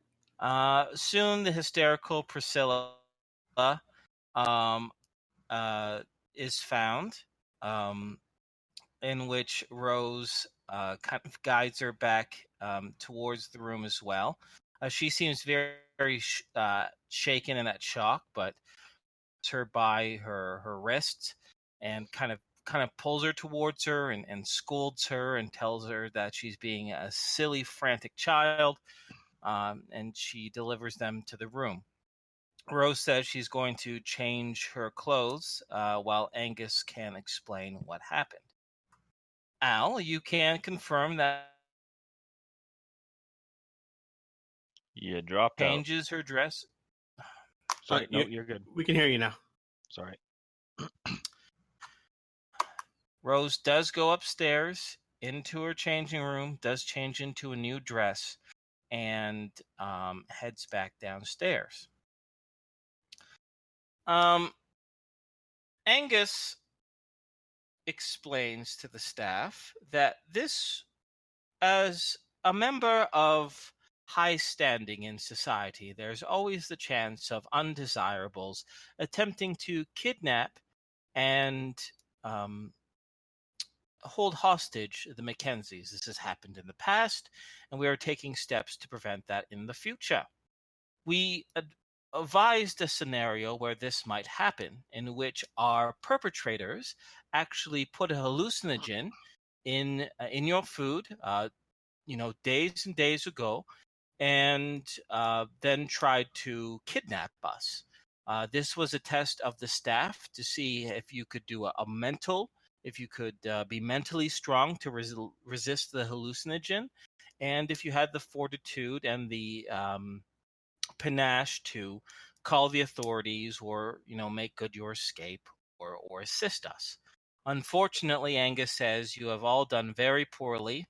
However, I will not be firing any of you, but we will have some frank discussions about your roles to play and how to prevent this. These folks were hired professionals who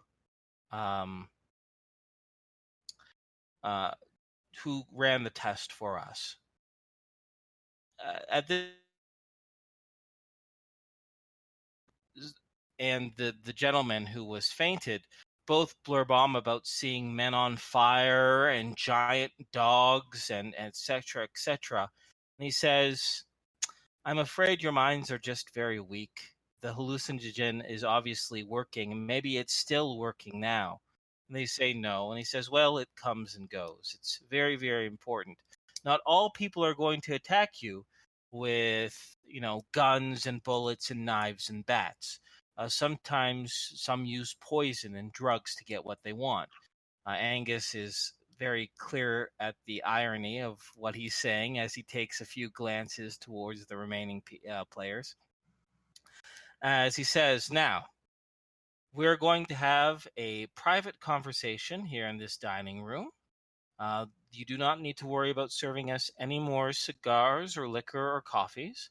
I would like you all to go to your living quarters and stay there until Rose and I come and speak with you. Then we can explain what the next steps are going to be.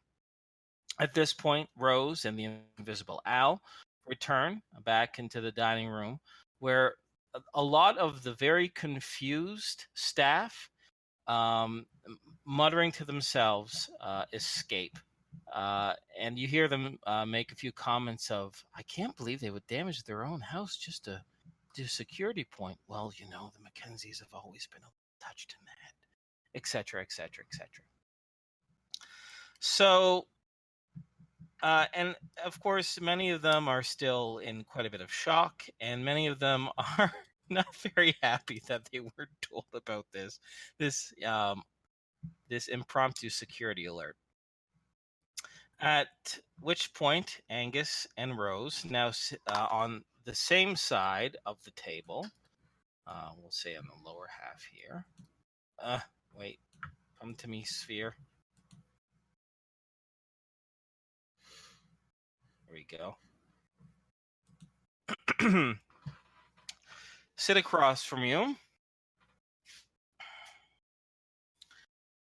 And after composing himself and brushing his hand through his hair a little bit, his waning gray hair, Angus says, so if that will hold, albeit not the most flourishing lie I ever told, it might hold just fine. We might have to offer some proper compensation, especially for poor Priscilla there, who witnessed quite the sight, but it would not be the most dangerous mess that the Order of the Lapine have had to clean up, especially in recent times. So we'll make do. Now, Rose has told me she's fostered a temporary peace with you on a few exceptions. The first is that the drug that I gave you, I myself am to ingest. I am to answer your questions fully, completely, and truthfully.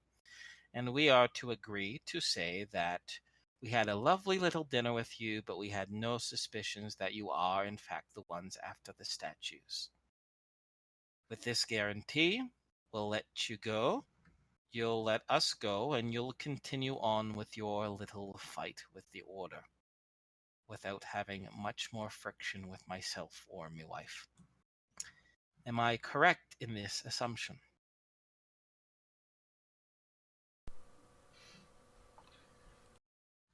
That's the idea, yes. Very well, Rosie.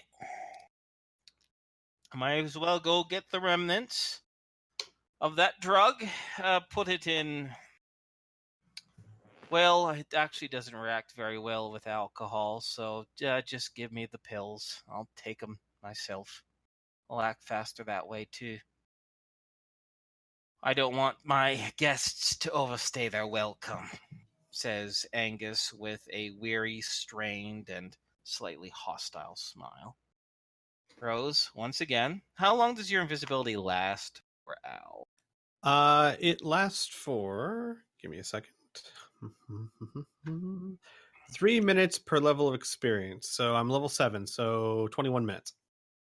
Okay, all right. Once Rose comes, so she leaves, she heads to a medicine cabinet on the second floor. She grabs a small white bottle that is unmarked. She returns down to the table itself, and on the way, halfway down the stairs, thankfully without the sights of the eyes of any of the other servants, you lose your invisibility spell, and you come back into reality. Okay. Rose does notice you, and she gives a bit of a nod, as she had the sense that you were around her regardless. And she returns to the dining room with, at this point, Alicia, Ezex, and Basilisk still armed to the nines and full military gear and the whole thing, sit awkwardly on the other end of the table beside Tom and Patrick as they wait patiently for the resolution of all of this. Alicia and Ezex in particular just keep their guns trained on the couple, just out of instinct and just in case. Whereas Basilisk already is kind of raiding the liquor cabinet nearby, fixing himself a little nightcap for all this. Rose returns, hands over the bottle to Angus, in which he pops it open, takes 3 of the small pills, pops it in his mouth. You see him chew him. He makes this horrible, bitter face. He swallows, and he says, "You'll have to give it at least 2 to 5 minutes for it to take effect. Don't want you to jump the gun, so to speak." "And excuse me, young man," he says, over towards Basilisk. "I understand the situation is a little tense, but this is still my house and that's still my cabinet. At the very least, ask for permission before you take my brandy." Basilisk gives a bit of a shrug, and he says, "Well, now I'm just going to take one of your cigars, too." As he grabs the bottle of brandy and pops open a small wooden box cigar, picks it up, lights it, and heads on over towards the table.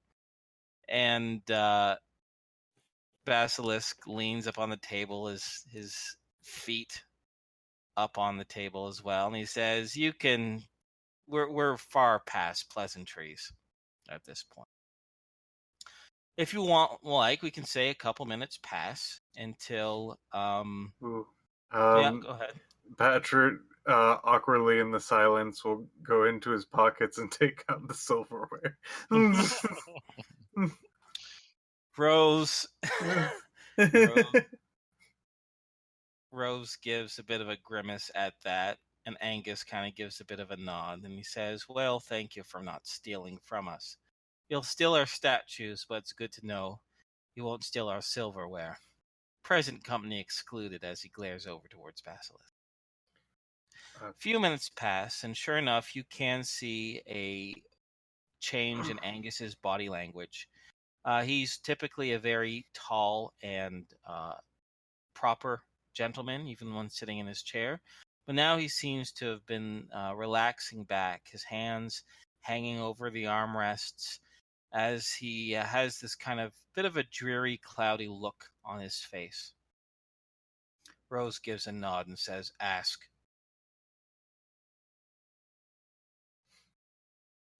Well, first things first. Do you honestly intend to keep our deal and tell the order that we were not the ones they're looking for? Sorry, Squee, you cut out on me. I don't know if it was... Can you just repeat that question? Sure. He says, first things first. Do you intend to keep your promise that when we leave, you'll tell the Order of the Lapine that we don't have the statues and know nothing about it?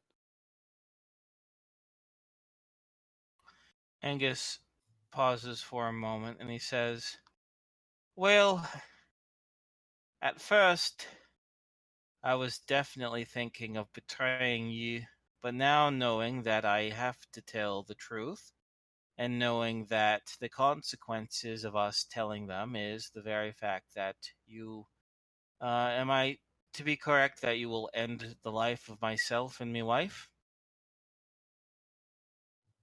Maybe. "Well, then maybe I'll tell them. You have to understand, I'm on a very tight rope here. A very tight rope. I have 2 groups very angry with me, you and the Order, and I cannot please both of them." So then, could you tell us something that if they know you told us, they would turn you into those things you fear so much? Yes, absolutely. If you What? told us, if I told you the name of the old woman that you No, they know they got it from another member of the Order.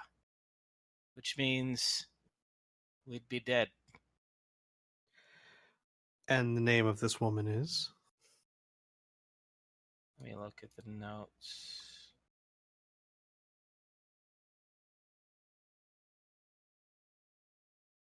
Oh, sorry. I have the wrong document open. Do. Pamel. The name is Pamel. No, it's not. Come on, riffs. What's a twist? Oh my god. No, that would be like a really lazy twist. It said she was in another dimension.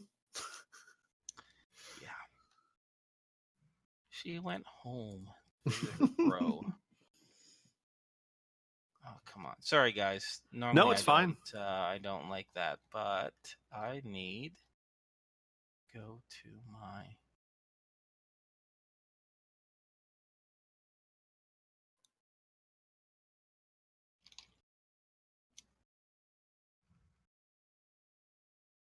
down the right, Lawrence car. Sweet.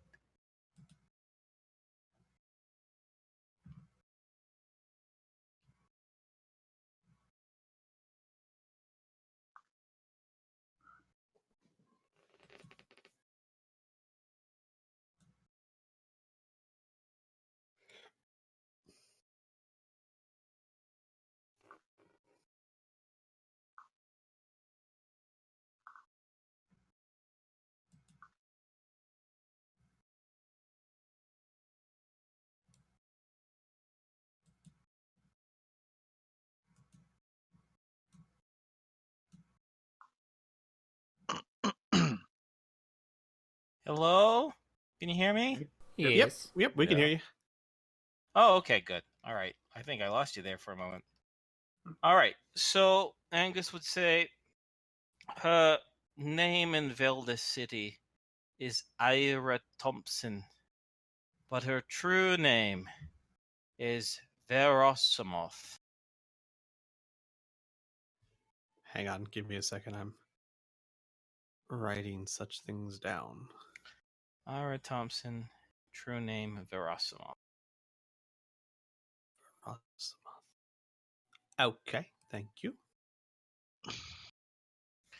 And now, says Angus, that I told you, much to my eternal chagrin, it means Rose and I are as good as dead. Or worse. Yes? So, why don't you guys try to get out of here? Like, you seem to know that this is all a farce, or however you want to describe it. It is not a farce, says Angus. Who told you it was a farce? This is Memories. real as any other place. And in this place, we have power, influence, and money. And people who are probably going to kill you. Your Well- companion said there was a way out of here. What if we let you take it? Leave Sable Dimension.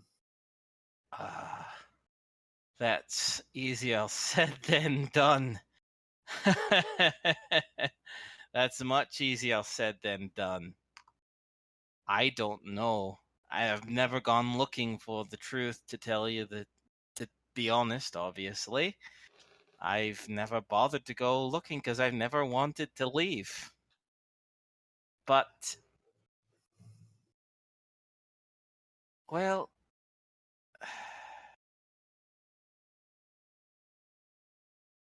Is it better to stay here after For a telling us moment. what you've told us? it doesn't matter. Right now, I'm trying to think of a way to get myself out of this. Thinking of way of trying to mislead you some way by only revealing small portions of the truth, but I can't bring myself to do so. Took one hell of a dose, I suppose. Or perhaps my constitution isn't nearly as strong. Have you stopped to consider the idea that you have a better chance of surviving all this if you actually help us? You've seen how powerful we are. The Order of the Lapine has underestimated us at every turn. You have a better chance with us than trying to deceive them alone. No. You're strong. You're stronger than Rosie. But there are things stronger than you working for the Order of the Lapine. I honestly think that after this, regardless of whether Rosie and I are betrayed or killed by you or assist you, it will get to a point where the torpid anathema will be awakened, and you'll definitely die then. Well, then what do you have to lose? You already said if you go on like this, since you've told us her name, you're as good as dead or worse. You don't know Yes. how strong we are. You may think you know, but you don't. So what do you have to lose by joining us?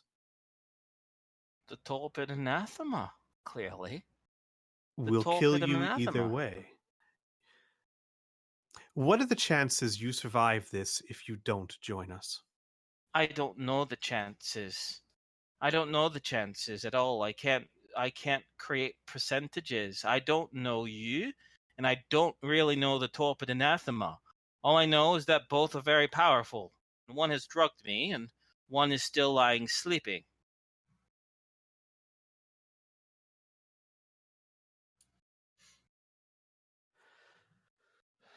Al What leans I back. think you should do, and I know, well, you know this isn't a trap because I'm saying it under the influence.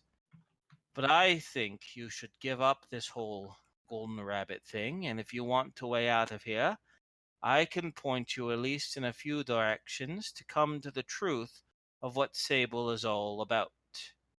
They say that people tend to disappear into the shadows, and I can tell you most of the time it is not the Order of the Lapine or criminal elements, the few vague ones that remain in Velda City that do it. It's those who dig too deeply. In addition, I've held certain people disappear and then come back slightly changed. I suggest you look into that bigger problem and leave the Order of the Lapine alone. Out of character, because I'm looking at my notes and all I have written here is pretty blonde. The blonde, we know her name, right? I just haven't written that down. Mrs. Johnson? Johnson. Mrs. Johnson, thank you. I have pretty blonde because when I first wrote these notes, we didn't know her name.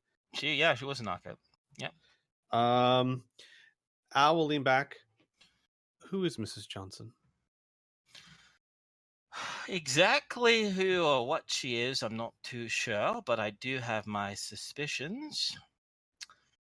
I do have my suspicions that she is not human, similar to my Rosie. Sometimes powerful non-human entities do end up here on this world, and they tend to blend in as well.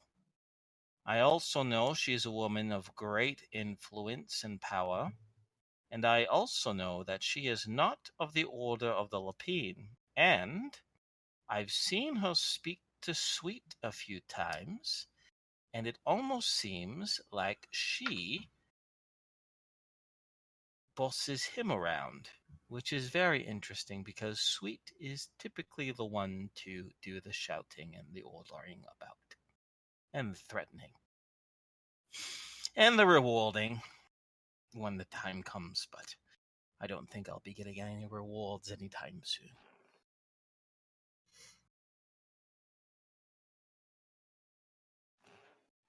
Anyone else have any questions? I think I'm good. So when did you come to this dimension? Me? I was born here. I'm a local.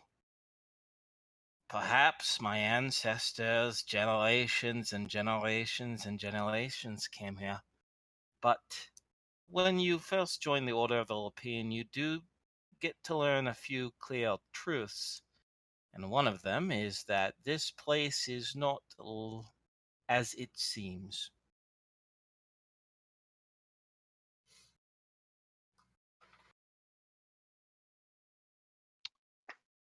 I don't have anything else. You think you tapped touched on everything I was going to say, Squee.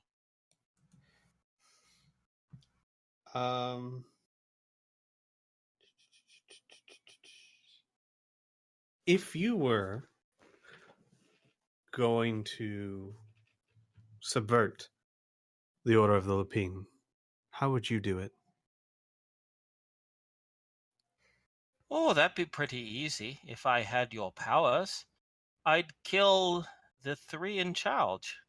I'd kill Sweet, I killed Paul Hill, and I would kill Verosamoth. Without them, they can't awaken the torpid anathema. Then you would be safe as can be. Do they need all three? No. Each of them know the ritual.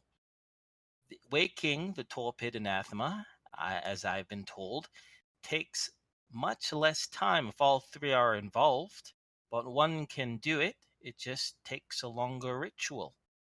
I hear all of them know something called black magic, and they are both definitely powerful enough to back up that claim.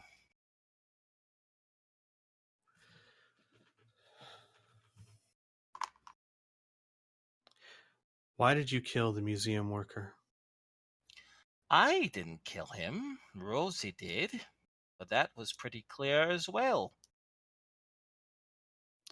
We killed poor Hugo, our dear friend, because he failed in his task. One of his jobs was to keep an eye on the statue. And when he found, soon after you departed, that it was gone, he called us immediately. Rosie answered the phone and came to meet with him. We interrogated him, asked him everything that he knew, what happened. And then, unfortunately, we had to clean up loose ends. You see, you left our place in a horrible shamble, and we wanted the police on our side. So we framed a murder, and every murder needs its victim. And Hugo, since he failed us, was going to be the victim.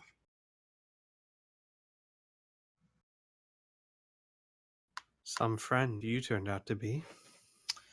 Well, I don't think you're in any space to judge actions right Really? now, there, young man. I've never murdered someone I called a friend, so actually I think I am in a place to judge you on that. So you say. But I don't believe you. I think you're a hired thug. I think you're thieves, and I think you're killers as well. Hired by who? Oh no, he thinks That's we're a good killers. question, actually. Who are you hired by? So you'd have no idea, yet you assume we're hired. That's You told me you were hired. You served the master you were terrified of. We did say that. I forgot we said that. Clearly. Yeah. It's been a few weeks. Al would can I recant that last part of who told you Of we were course. hired? Yeah. Of course. Was he a dummy? Al says we haven't killed anyone that hasn't tried to kill us first, unlike you. Actually, well, you just tried to kill us without us trying to kill you. No, we tried to stun I you. And hardly tried to kill you, but yeah, we tried to But stun you your just missus. threatened to kill us if we didn't do what you said. I said That's- maybe. Besides, threatening is not doing. I said we've never done it. Oh, that's convenient. I don't think we should be debating morality with this guy. This is a trap. I Totally in don't character. think- Oh, sorry, is that in character? Yes. I agree. There's no point in debating morality right now. There's no point to point blame. The only thing I'm really worried now is my neck. So if I let you go, which we're going to have to, well, actually, now that I'm going to speak out loud, I have a few choices. Rosie and I can try to run from you. Rosie and I could try to fight you again, but there's more of you now, so the likelihood of that successing is low. We could promise our secret, keep our secret, in the hopes that you keep your own, but eventually you're gonna come after Vorosogoth, which means they're gonna know it was us, which means we'll be dead by then too. So, we're in a very desperate situation, you see. Any chance you can make it less desperate? Alright. Out of character, because I don't want to freaking super shift the story without permission. Mhm. This is doable for us, but honestly, it seems like there's a lot of things we're not entirely super gung-ho willing to do, and honestly, again, out of character, this sleeping thing that is probably Anathema. pretty powerful. Corporate anathema. Yes. Which again, out of character, sounds like one of those elder gods. Or one of those things. So I was thinking of just giving old Tyrath the ring and giving him the progress of how we're doing. And how should we say this? Seeing to if he him? needs 2 assistants.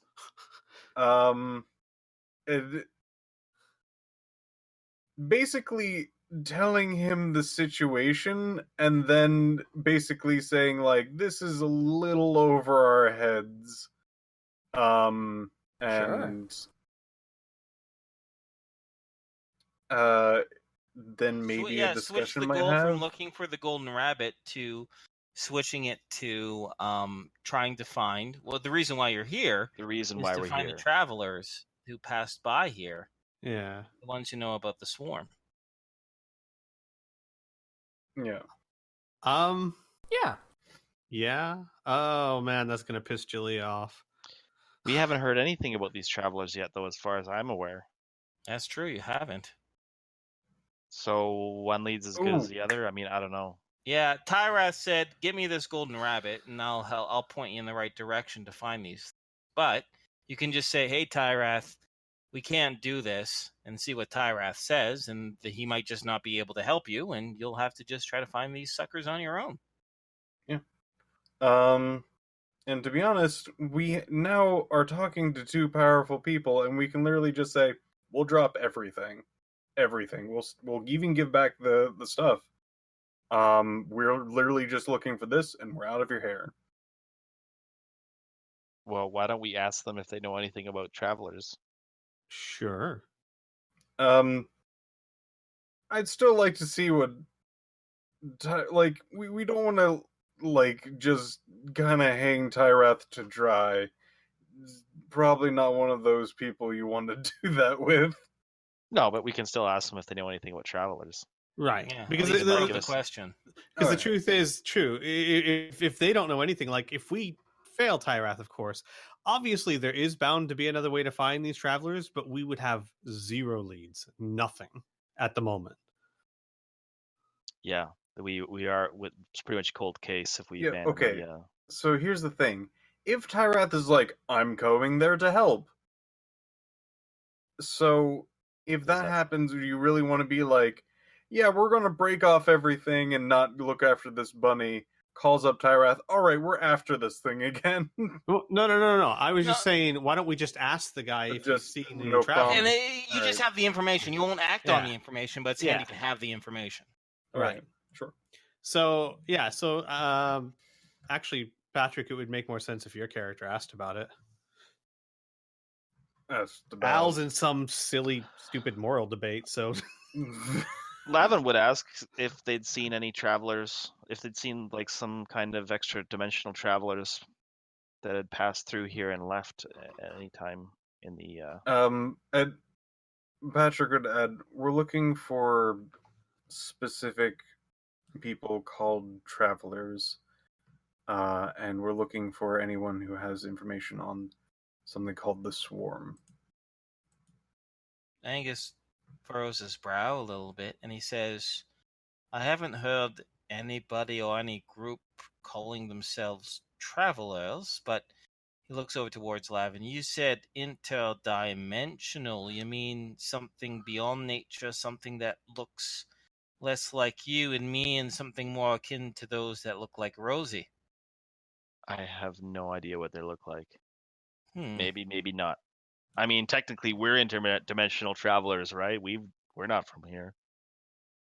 Oh, well, I gathered that when I asked you where you're from, and you gave me a bunch of nonsense places, but... Well, I can tell you what I've kind of pieced together, and like I said, I haven't delved too deep into this, because it doesn't really quirk my interest. But you don't get in this position without hearing things. And that is very simple. There are newcomers to Velda City every week. Yourselves as well. But there are some folks, I imagine, that wouldn't fit into Velda City very well. Rosie, for example, didn't sit into Velda City very well. Where did you first end up? And Rosie gives a bit of a snarl and she says, Balzac. Ah, yes, Balzac. Little town just from the north of here, a little shady, little tiny ghost mining town. I hear from time to time the roads peak up around there. If you're looking for a traveler that wouldn't fit into Velda City, I imagine Balzac would be where you'd want to go next. Lavin whispers to whoever's closest. Was Balzac where Dex's little hideout was? It wasn't where his hideout was, but he did say when he last went to Balzac, he saw something there that shook him to his core, and that's the reason why he doesn't like to leave the city alone anymore. Oh. Well, that's interesting. As Patrick opens his mouth and an unearthly sound comes from it. What? Me? Basically saying Patrick opens his mouth and as a speaker voices you. Oh, okay. All right. Legit. Well, there you go. So we could start looking there, if we choose to. Like, honestly, if the group wants to do it, I'm okay dropping the whole golden rabbit thing, telling Tyrath, or at least telling Tyrath this is above our heads and seeing what he says. I mean, sure, it really turned the story on its head, but yeah, like I don't care. Yeah. Honestly, well, no, I mean, like, don't I'm mind. kind of, yeah. If we actually had gotten the golden rabbit, then we would... Tyrath would owe us a favor, which is an interesting thing to have in our pocket, but this is also getting way over our heads. His favor is literally pointing at the thing we're looking for. I thought it was pointing at and also a favor. No. Or am I wrong? No. It was just No, pointing- you're wrong. Yeah. Oh, then fuck this. Well, yeah. The thing is, I'm not. Well, not me. Al's not the biggest fan of these people running around, but the chances of one of our people getting hurt in this is just getting higher and higher and higher. Yeah, Also, exactly. like, And One Well, last thing. Oh, sorry, go ahead, Piff. We're kind of at this point going to an area where we're going to be using the town as a war ground. I don't know about this. yeah, Now, I don't want to railroad you guys, but here's one possible obstacle that if you want to take a shift, I completely encourage you. But you do have one NPC that's extremely invested in the Golden Rabbit and the Transmundane. Frank. Yep.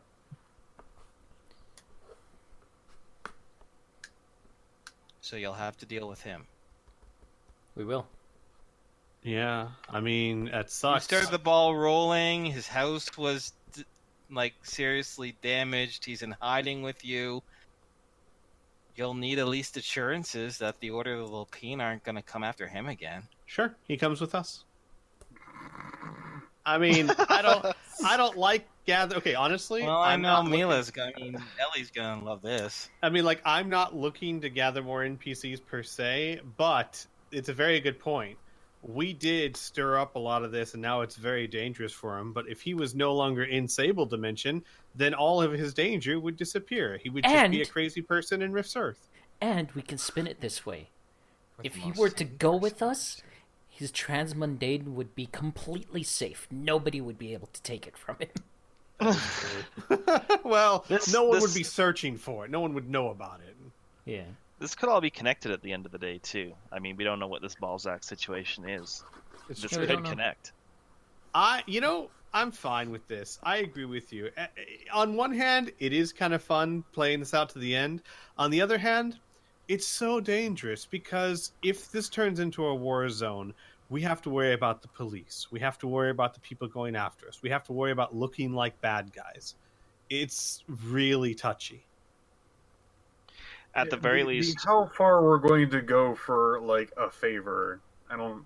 Yeah. I think How we're crossing far quite do a you few go for a lines. Tyrant. Mm, Yeah. Yeah. So I'm fine at the But- very least calling Tyrath up and saying, this is really gone far and beyond what we are typically capable of. maybe So- open the conversation with, have you ever heard of a sleeping torpor? No, A torpid anathema. that one. Mhm. Have you ever heard of a torpid anathema? So here's the question. Do we summon him right here?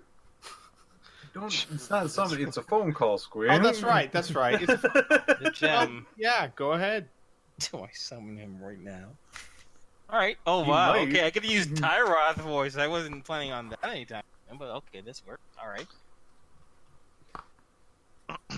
The best thing is Patrick like mentally connects with Tyrath, so you won't hear him just talking on one end of the phone call. It's all just in his head. Can I use the washroom real quick before we? Because I would Yeah, like go to hear nuts. this, but man, I gotta go. Yeah. All right. Yeah. Do Bathroom it. break. Okay, hang on. I'm erasing my dry erase notes. Oh, yeah, I should turn on my washing machine. I'll be right back. Don't what? Which notes are you erasing? I still have it written down somewhere, but the statues that we've gotten. Oh no, I wouldn't erase that just yet. No, I have it written down on a sticky note. Oh, on the you have wall. actually written it. Oh, okay, Yeah. okay. To say. And you never know I- what information could be handy. Yeah, I can just rewrite it. I just had it on a dry erase board, so when we got it, I had a little check mark and I could check it off. Like a to-do list. This is interesting. This is interesting. I can't wait to see where this plays out. Mm-hmm. It's so fun being a GM because you get to put like all these pieces in the world, but unlike a puzzle where everything has to fit in exactly, it's kind of more like a bunch of beads or gems or something like that, and you can arrange it in different ways and see what shape it takes place. Yeah. So this is, you guys are changing the shape. It's going to be interesting. All the players are still going to be there. They're going to act differently. Okay. We can also befriend and ask for assistance on this. Is a possible route. Mhm. It's like you're basically giving us all the pieces to create a mosaic and seeing what happens. Yeah, mosaic. That's a good word. Yeah.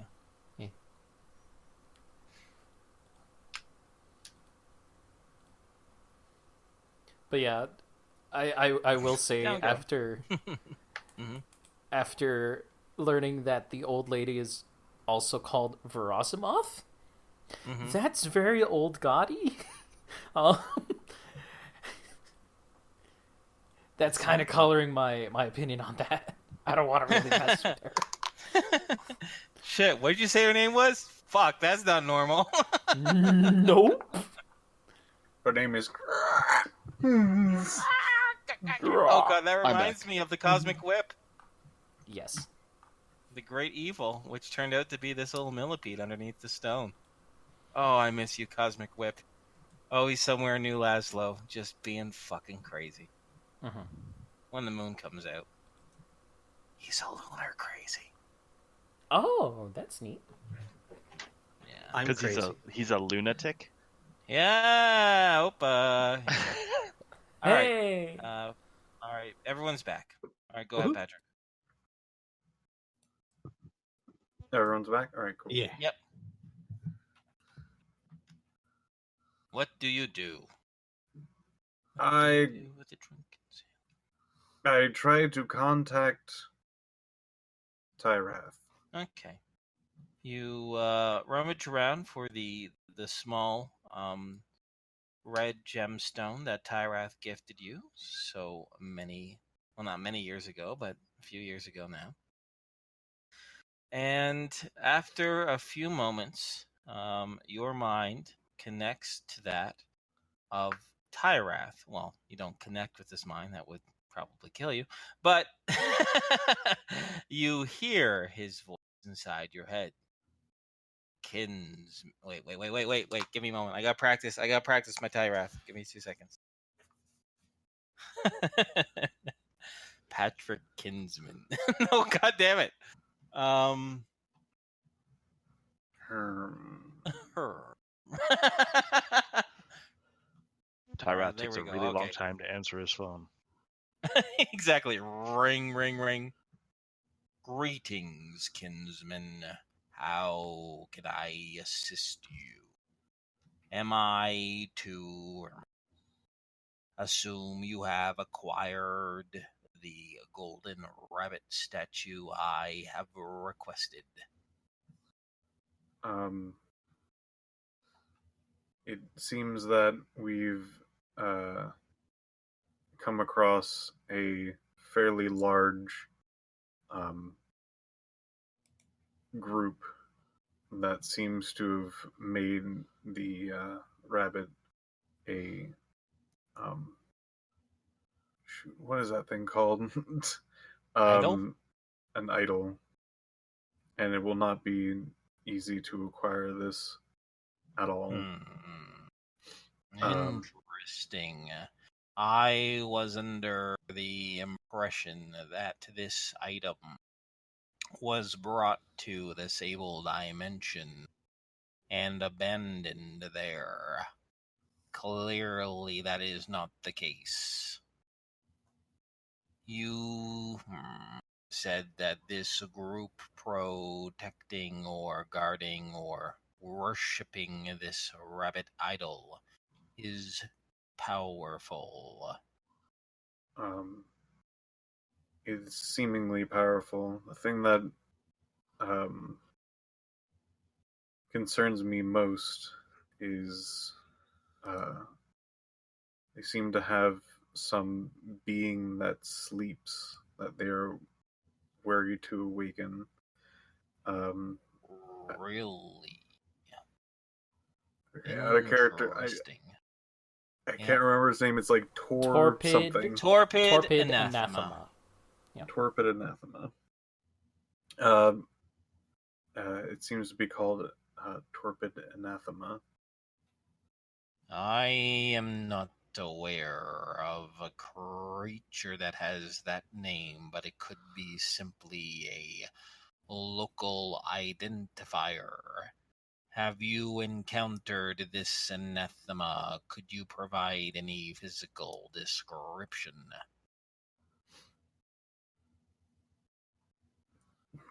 I think Tyrath could feel like a disappointment in his mind, going, "No, I know almost nothing about this other than it is something that none of these want to release, and they seem to be above average in their Ability? abilities." I see. Well, kinsman, if I am to read your thoughts correctly, this would be a first. my dear human allies, in which I have assisted so many times, has finally come to a point where they cannot carry out a request by me. Is that correct? I think the cost would be far too high for us at this point. Really? There's a pause for a moment. Tyrath says, I do desire this relic greatly. Would it be possible if I sent some more allies to Sable to assist you against this anathema? Perhaps combined you could acquire what I wish.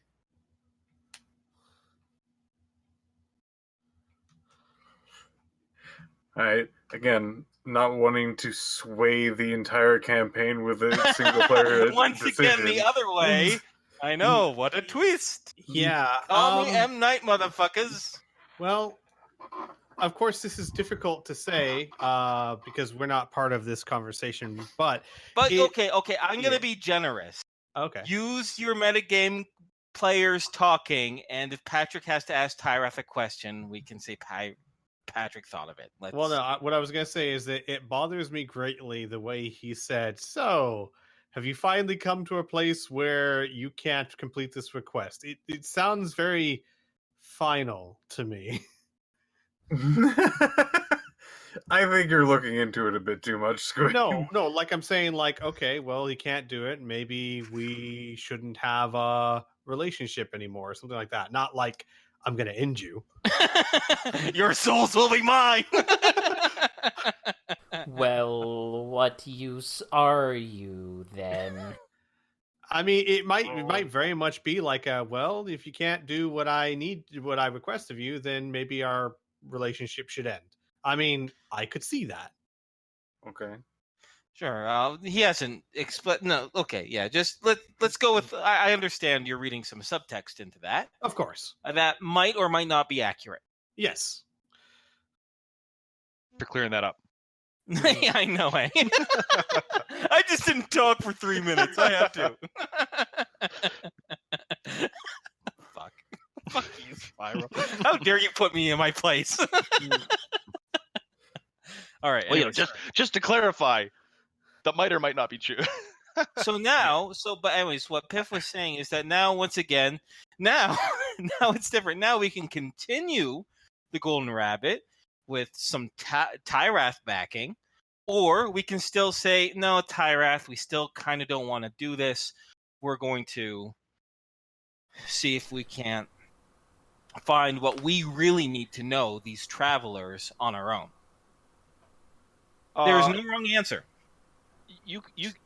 We're out of character here, right? I can just, Yeah. Just we could negotiate a rate increase, huh? Because if he's just going to point us to the thingy and we have some clues and maybe we can find it on our own, maybe we can finagle something else. We could also at least find out what he's thinking of giving us to help us with the quest. That too. Oh God, that's so. Jalea wants something really bad from him. Oh yeah. What does Jalea want from him again? Jalea wants Al to go back to his original body, and while Al doesn't care himself, it's his sister. He'd do anything for her. Oh boy.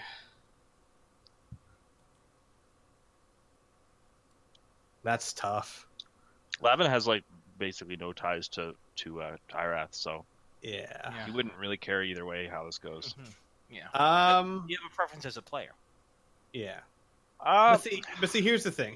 And I know you're being very generous with the metagaming and all that, but there's no way in the world Patrick knows what Jalea wants or what Al wants. He hasn't said a thing to anyone about it. So I don't think that it should any way, shape, or form influence our decisions. Right. Preference as a player is we've just spent freaking 10 sessions doing all this or something. 13. Yeah. And now we're just 13. no, fuck that. Let's go somewhere else. It's like, what? No.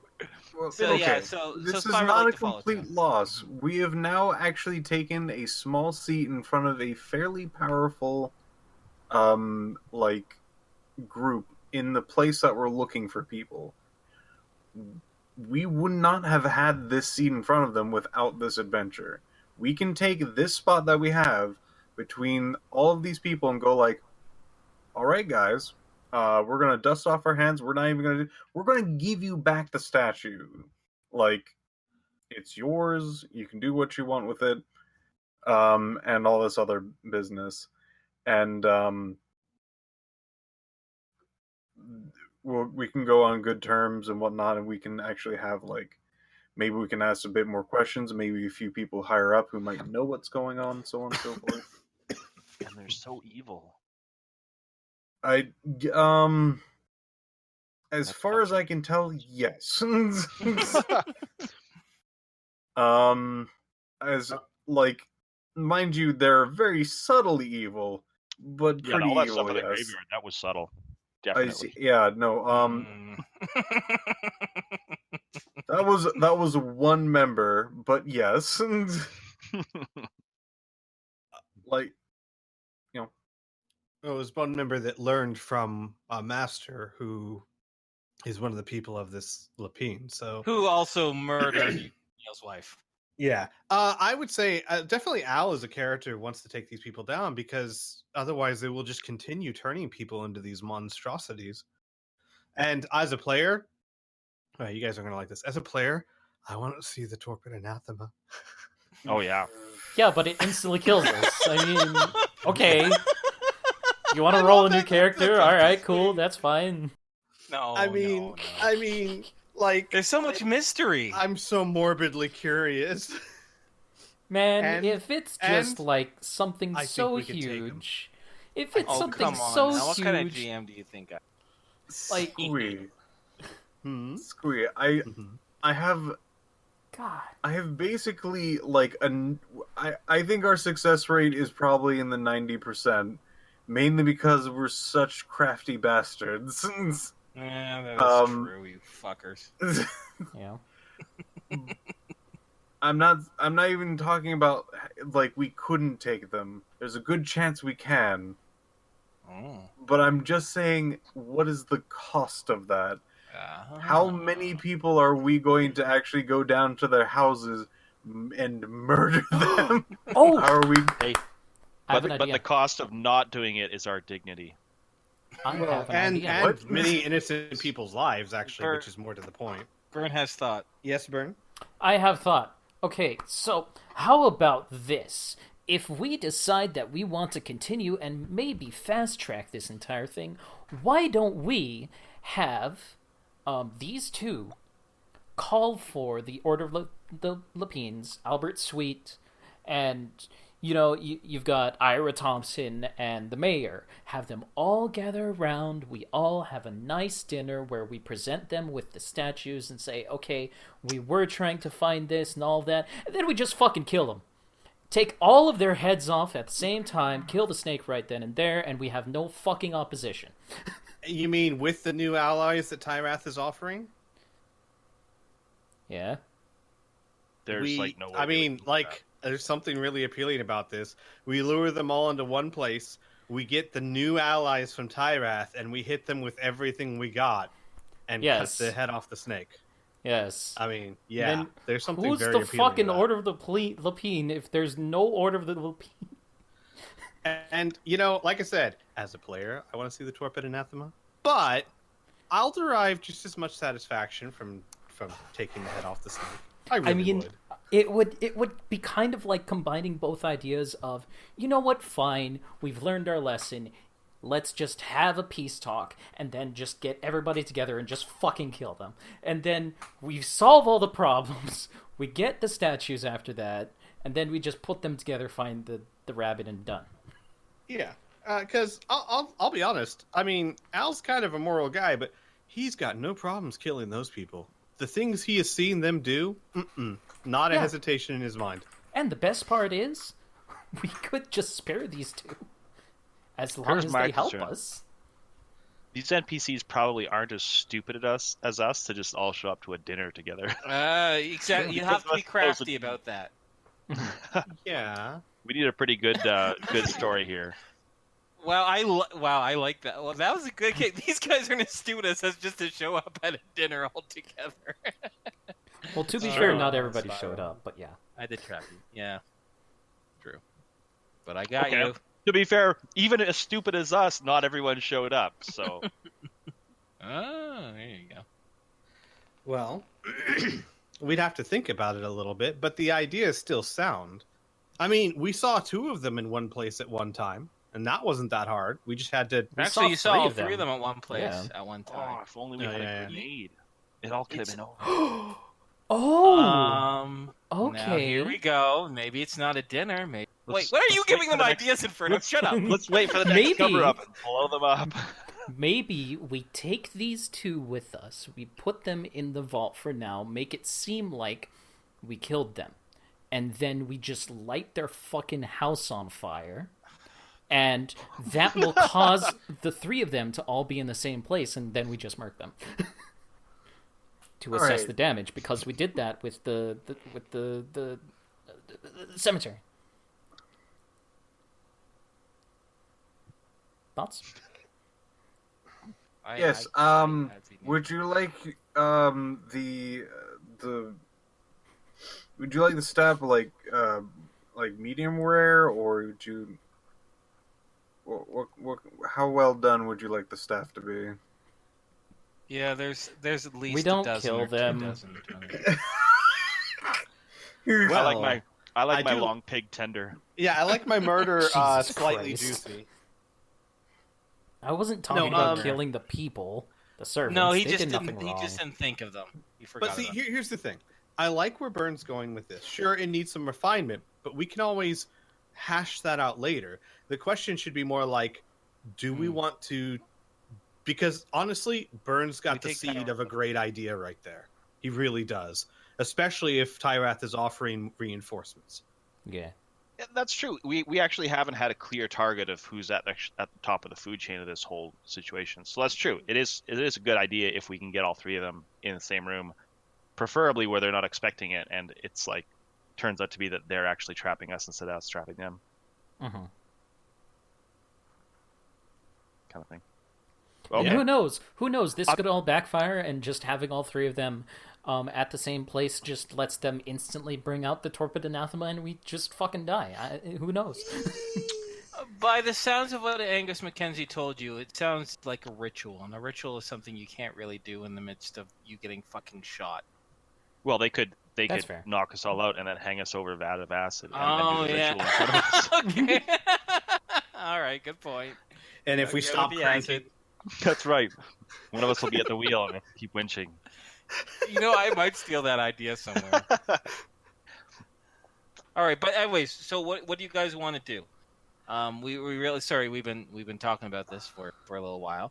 So do you guys want to do Golden Rabbit with Tyrath reinforcements, or do you want to still say fuck the Golden Rabbit? We're going after the travelers. I All don't right. mind either way.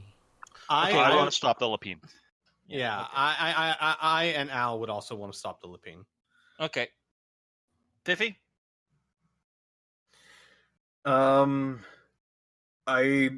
This plan seems a lot better than where we were going. Okay. True. All right. And so since Burn is good either way, we can continue conversation with Tyrath, yes? Yes. Yeah. Okay. So he Um, said, would you like me to sell some ally to assist you to overcome this obstacle? I am concerned if this being does come out. I think we can sit down and think of a better strategy than what we've been doing. Understood. Are you accepting my offer for assistance? Yes. Excellent. I will need to be told more details as to the problems to ensure possible assistance is effective as possible. Tell me, the obstacles that you face, are they rooted in physical combat, in mystical powers, in psionic oppression, or mere wit?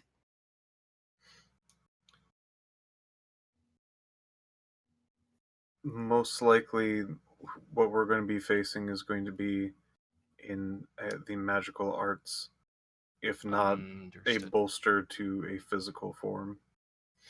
I see. So you would require assistance that was extremely adept in both magical ability or the ability to negate magical abilities, and also adept at physical combat.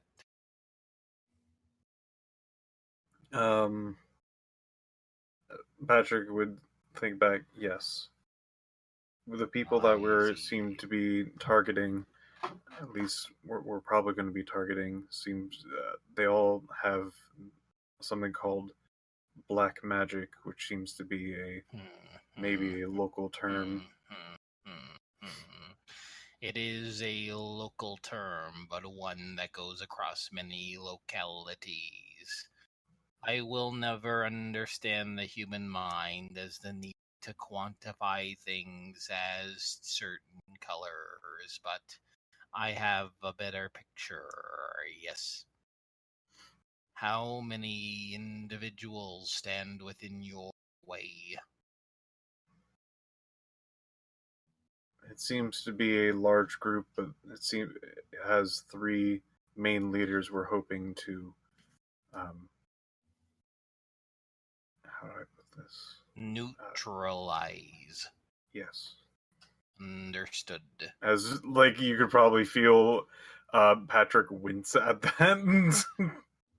You are looking for a way to remove them without necessarily ending their lives, kinsman. I can feel that in your mind, right?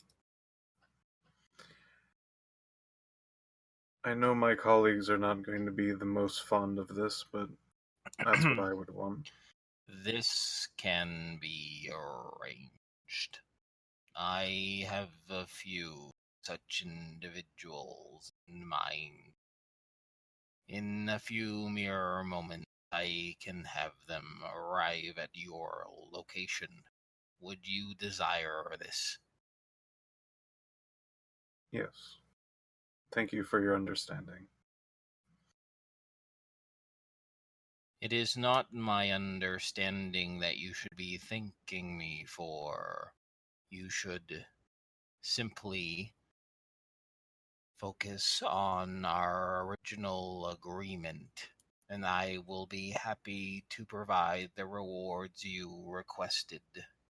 We are allies, you and I. We assist each other in times of trouble. There is no reason to extend gratitude. Although I understand it is your custom, so in that sense, you are welcome.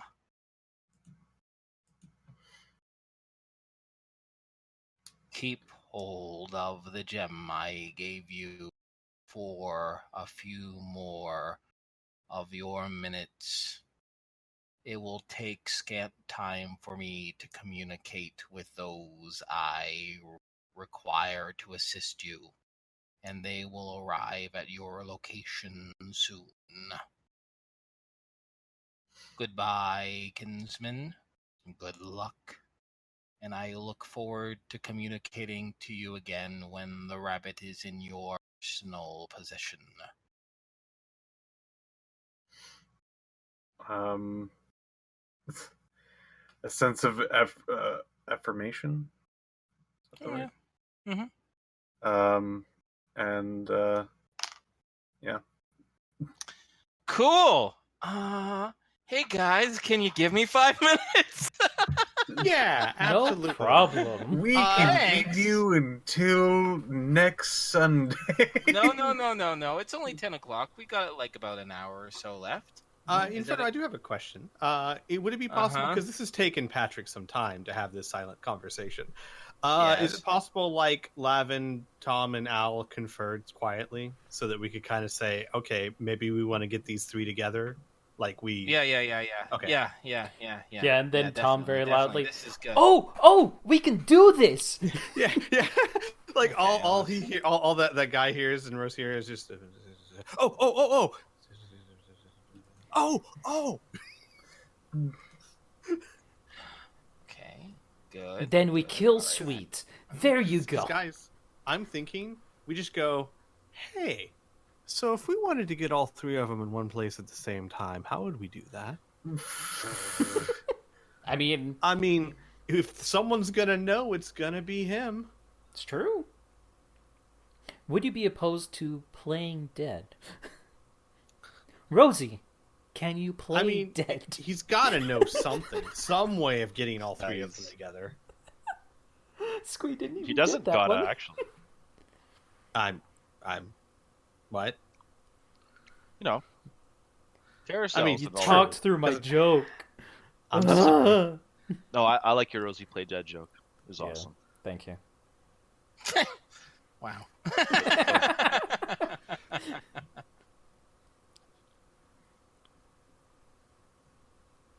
Is the help Marcus Valafi? Okay. Give me a moment. That would be Something here. hilarious. I think I have something here. Who's Marcus don't think- Falafi? Not help we would want. Not help we would Marcus want. no. Falafi. Wait, that sounds familiar. What's that from? Yeah, he's Thrilling from Intent. Thrilling Intent. Yeah. Oh, of Matt's course, character of from course. Thrilling Intent. I don't think anybody Work. can do him justice in this call. I'm sorry, no offense, but That's fine. No And offense. it's hard to play another person's character for sure. yeah.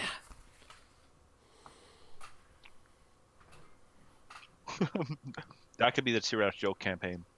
We all play each other's characters. Oh Oh God. my god. What would I play? This I'm is me, Al. someone else's character. Wow. I'm Al. Subtle. I don't like killing, even though I do it all the time. Me. Exactly. I would have just gone with the I'm Al. I think I'm better than you. Yeah, Well, of course you do. You're an elf. Right? it's true. It's seeping into my bones. Your Your elf elf bones. My Sorry, elf give me bones. just another moment. I No just problem. gotta look at the specifics of one thing, and then I think we're good.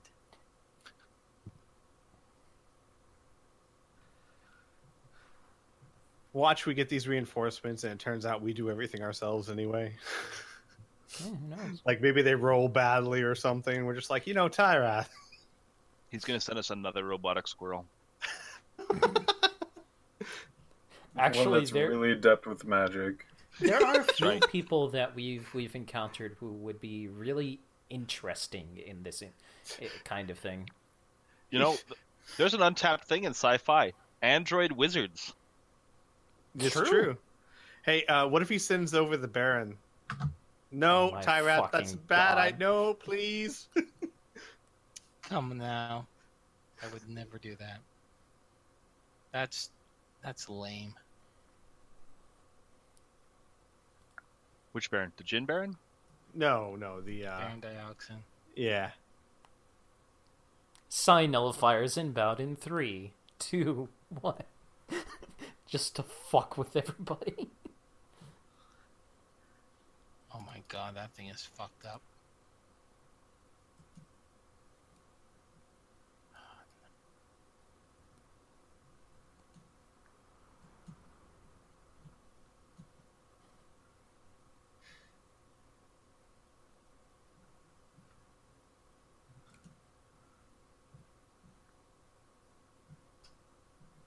Sorry guys, there'll just be another moment. No, it's fine. I mean, this is problem. completely out of the blue. It makes Yeah, sense. I know, Abe. And I want to create something interesting and effective, and what was requested.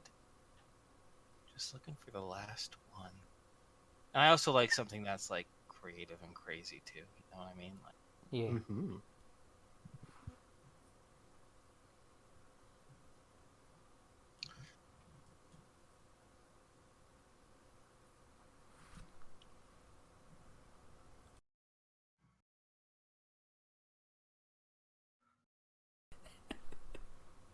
Jason Statham make Inferno do the accent.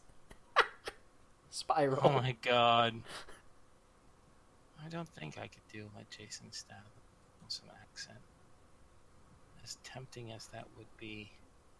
Leon the Unicorn. No, not Leon.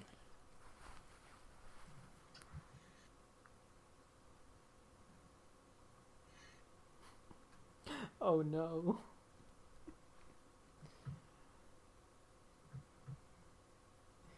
Nathan?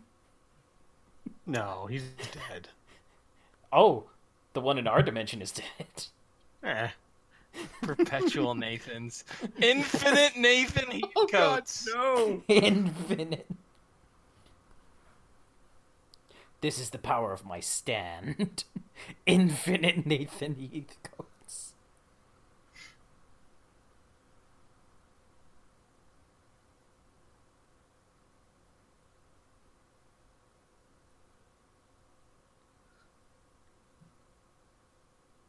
Isn't Lee already here? Yeah, Yep. he's just back on the Rhapsody. Yeah, okay. No, I'm just, Tyrath it's just transports Lee. I'm just reading chat. He says Yeah. Lee is summoned by Tyrath. It's like, what? Isn't he here already? It's like, well, I didn't know he was with you. This is Oh, all the no help way. you need. Makes copies of us. Oh God. Just 3 Molotov cocktails land on the table. That's all we get.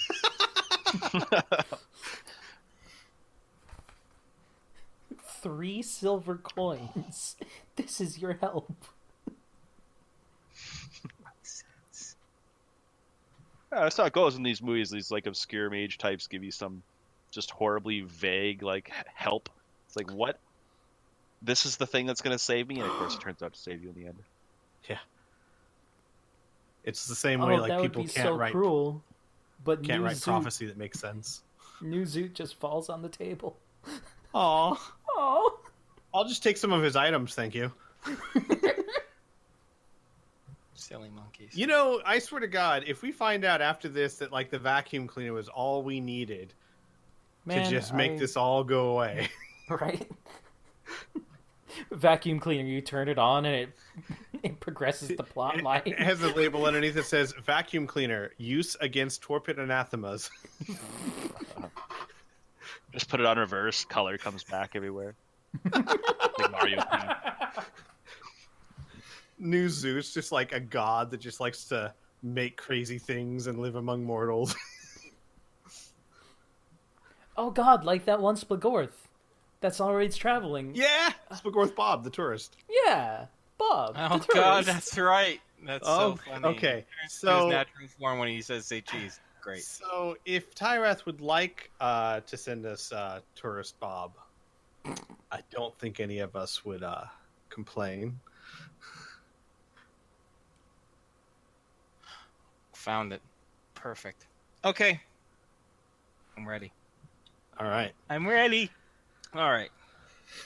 So, Rose and Angus are still sitting on their end of the table, quietly conferring amongst themselves, while Al, Lavin, and Tom similarly do so. Patrick seems to be kind of staring either at his hands or wherever he might be while he's communicating with Tyrath. And 4 minutes later, suddenly, in a crack of purple light, and the light indeed is purple compared to the black and white life forms, at the head of the table, not on the table, but at the head of it, lies 3 humanoid forms. The first, the one furthest on the left, appears to be a woman. She is dressed in a simple bikini-style top and a pair of fatigue pants. She is very powerfully built. She's over 6 feet, 5 inches tall. She has piercing eyes, long hair, and although she looks completely human, she's very tall and very statuesque. Nearly covering every inch of her body appears to be tattoos. Tattoos of weapons, of animals, of stars, of spirals, everything, coating her from head to foot. The second individual is in humanoid shape and is in style of something that is very out of place for this dimension, the sable dimension. It's dressed in what appears to be a form of vest that is very shiny and reflective, kind of a sci-fi style, so to speak. It's all still in black and white. All these people are still in black and white. And the pants, too, seem to be made of this almost like a metallic substance, which clashes with this being's skin. Because it looks like this humanoid shape, which has vague human features, perhaps a small chiseled nose and indents where eyes might be, and rocky-like lips. But it appears this person has been carved out of a pure slate of obsidian stone. For lack of a better word, it is a 5'10" tall, humanoid-shaped obsidian golem, rock monster, living statue. Regardless, it moves and animates in short mannequin-like bursts, but is clearly sentient and acting on its own. The final individual also appears to be a male, and he looks the least assuming out of all of them. He is a scant 4 feet 6 inches tall, very thin, with a large egg-shaped head. In the center of the head itself, up right above 2 clear eyes, is what appears a big, like almost imagine a circular birthmark on the forehead of this bald humanoid. He is dressed. He has no shirt on, showing a very scrawny upper body, but he has a satchel over his shoulder. He's wearing almost kind of a tribesman-like skirt, and he has a simple wood walking stick in his hand. However, Patrick, since you are closest to this particular individual, the little vibrations that you were getting from Rose are nothing compared to what just showed up right now. They look around, surprisingly, and after getting a moment of adjusting themselves, the tattooed female asks, "Which one of you is kinsman?" Patrick raises a hand and finger. "We are here to provide assistance from a mutual friend. Tell us what needs to be done. Tell us who lies in your way, and we will get rid of them. The sooner we're out of this place, the better, frankly." To which the obsidian man nods, and the smaller, I'm gonna say he looks monk-like. I don't know if he's an actual monk, but the monk nods and actually crawls up on the table and sits cross-legged.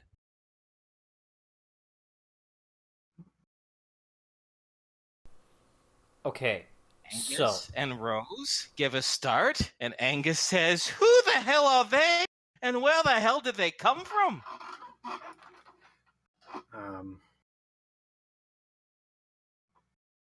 Well, they say They are what they say they are. Allies from a similar.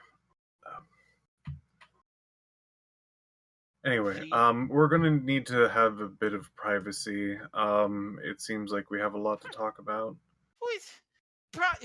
This is my. You have somewhere to talk about. Go talk about it on the streets. This is my home, and I have all sorts of people just appearing out of thin, bloody air. I keep telling you, you're underestimating us. No, I said I didn't know what you were capable of. That's very different from underestimating. Al will look at the new people, trying as hard as he can to hide surprise on his face. And he'll say,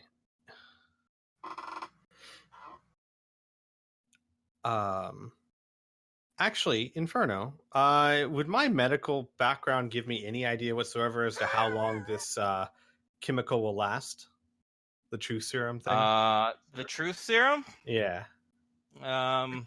Yeah, roll it. Alrighty.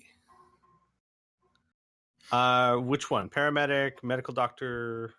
Medical doctor. All right. Diagnosis. Got it. So that is... I fail by 9. No, you don't know. You're not too sure. You yourself might still be under the influence, so it might be affecting your judgment. Got it. Al would say, well, I suppose we could leave someone here watching them, and then he'll look at Angus and say, we'll just go step into the other room real quick and be right back. Oh, yeah, please, don't mind. Use my smoking room for your insane cabal. You know, for a man who threatened to murder us, you have very little manners. Plus, it's not a cabal, it's a Twilight Covenant. Jeez, pay attention. Alicia gives a surprised look at that, but she doesn't correct Lavin in front of Angus. Fine, very well. If this will get you out of my place and keep us alive, then so be it. Go, smoking room's yours. Thank you.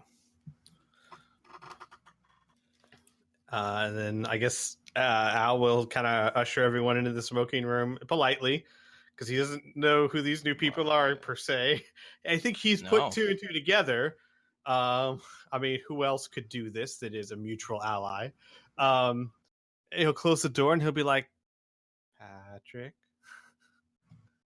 what's going on?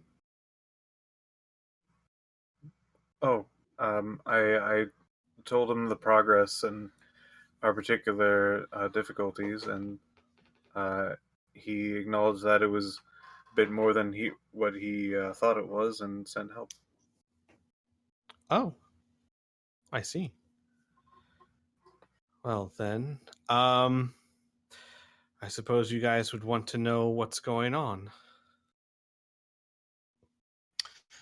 The tattooed woman speaks. She says, we don't require an entire story. We were told by our mutual acquaintance, Rath, in which we owe a favor to, that you have some obstacles in your way, and we are to neutralize them. All you need to do is explain to us who they are and how you plan on neutralizing them, and we'll do our absolute best. This is the first time we've been in this dimension, but we don't plan on being here very long. To wit, the obsidian man nods, and the monk tightens his grip on the cane as if he's very uncomfortable. You can see goose flesh across his body. Fair enough. Then we'll try to keep you here as short as possible. The short end of the story is simply this. Rath wants a golden rabbit statue here, which is very valuable. However, it's being worshipped and held as highly valuable by a fairly large organization called the Order of the Lapine.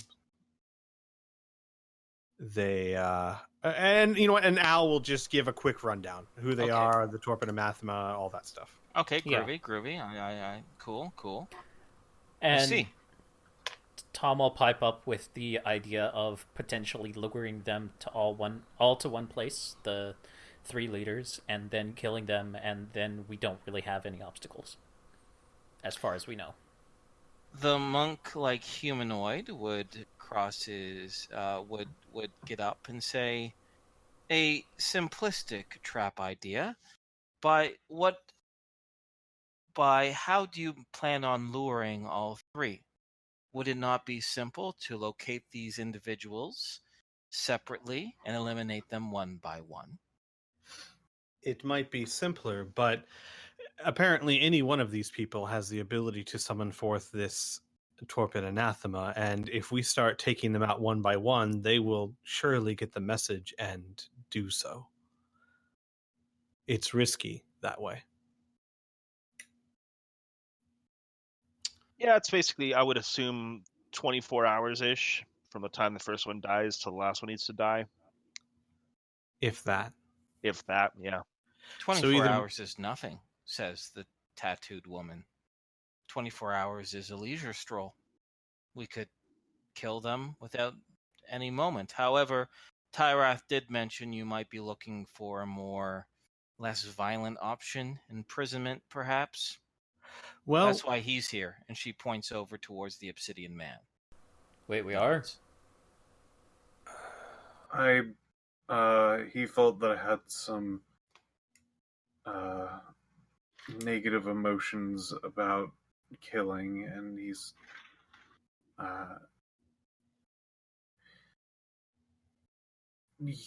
he sent people that would help with what I asked for, and I did ask for a bit more of a less lethal method. Al would study Patrick for a second and close his eyes, nod, and say, okay. So murder is the last option. Either way, we need to remove them from the equation. Also, we have to worry about things like the more mundane but still just as dangerous things like the local law enforcement. These people, these leaders, are respected in the society. If we just go and take them out in broad daylight where everyone can see, it's going to cause enormous trouble for all of us. And we might end up, well, I'll be honest right now, I have no desire to hurt or kill people that have nothing to do with this and are simply doing their job. I see. Civilians are involved. Okay. We're professional enough that we can eliminate a target or capture a target without the need of anyone else getting hurt.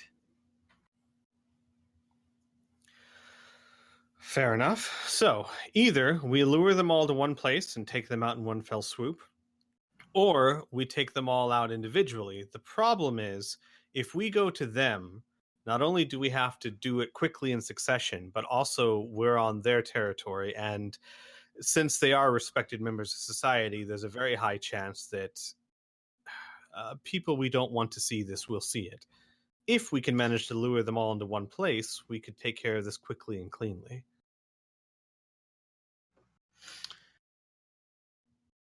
The monk-like individual would say,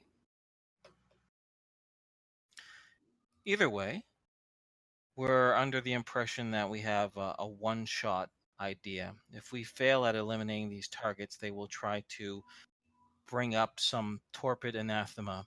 What exactly is a torpid anathema? We aren't sure. From what we can So tell, it it's could be something that's nothing. sleeping.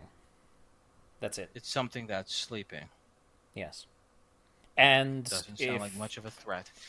Well, if what that guy in the other room was saying, it can essentially kill anybody. Everybody, if it wishes. Yeah, Lavin would recount the conversation that Jalea's group overheard, where they were like terrified to wake this thing up. Yeah, and I would say you are correct. It could be nothing, but it could also be something far beyond any of us. We don't know.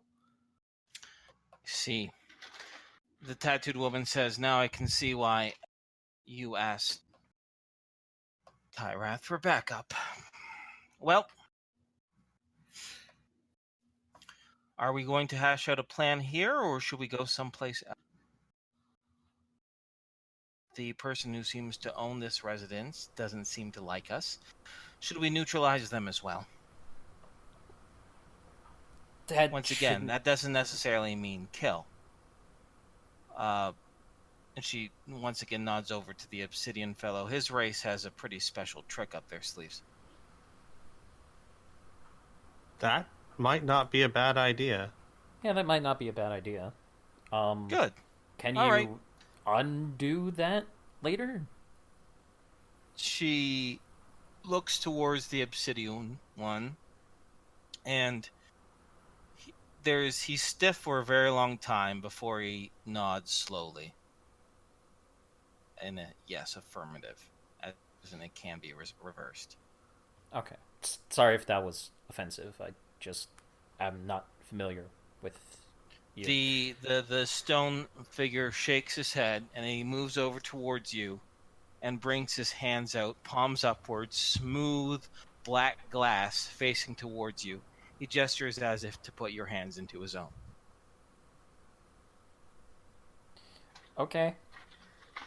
Okay. Let's see what happens. All right, well, the first thing you get is you get this compulsion to stare into the black recesses of where his eyes would be if he were a human being, which he is not. This is a psychic compulsion. You can either accept it, or you can try to resist it by doing a psychic saving throw. No, I'll go with it. All right, going along with it, you stare into the black obsidian face of this humanoid. And the more and more and more that you stare, the more black everything gets until everything is black. And you, at first, see just images, but then the images become clearer. There are sounds, and then there's a voice behind it as well. This race appears to communicate directly into your mind by forming a narrative and narrating over it. What it does is explains that it is a race constructed to imprison dangerous individuals. And the home that they're from is, in fact, not a traditional planet. It is an obsidian sphere that coasts across the galaxy, a eternal prison for individuals who deserve to be imprisoned, for lack of a better word, or who have chosen to be imprisoned, to be held onto for quite some time. You're given this impression through various images that the people there that are taken there are put into stasis, in a sense. They are surrounded, encased in this obsidian rock. They are put into a non-lethal coma, and there they stay. They do not age. They do not require food. They do not require any sort of sustenance, and it works for approximately 98.9% of all known races. The only ones who can resist this are extremely powerful supernatural beings, such as dragons or alien intelligences or other such unwieldy powers. And the cinch of this is that you get the impression that this race imprisons folks not for a moral purpose, not for a political purpose. They don't have alliances with, vast governments or anything like that. They do this as a form of commodity.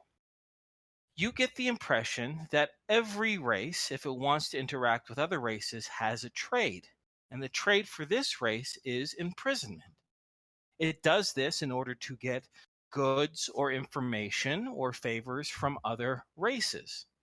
And it can do this for you to solve this problem and to repay its favor to Rath. That's cool. Yeah. Yeah. It's pretty nifty. Yeah. So, why don't we imprison those two? Because, I mean, they are kind of assholes, and they are with the Order of Lapine and whatnot. And it would help us with our idea that it might bring all three of the leaders together. However, now that I'm thinking about that, if we do that, then the three leaders will know that it was us, so they might come to the Rhapsody. And that's where we might have our encounter. Well, But do you know that the leaders will show up personally? I don't know. Yeah. I don't think so. I mean, pretty that may be true, but the thing is that first, if they come to the Rhapsody, as much as I don't want that, at least we have home ground advantage and everyone there, I think. Well, except for everyone who's here. But you know what I mean. Yeah, I mean, it's risky, but it's risky no matter what we do. If we go after them one at a time in their places, not only just the chances of killing them, but the chances of getting arrested because we just murdered people or whatever, attacked them are very high.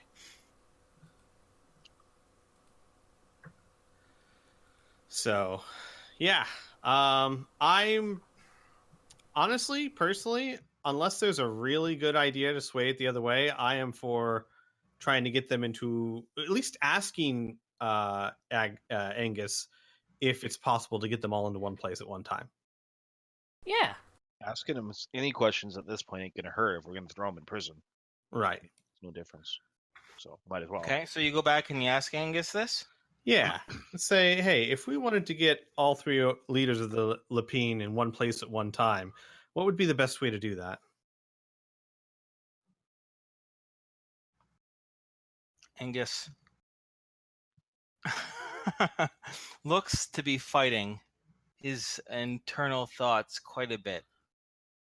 But soon he spits out, I can only see two reasons why they would all get together.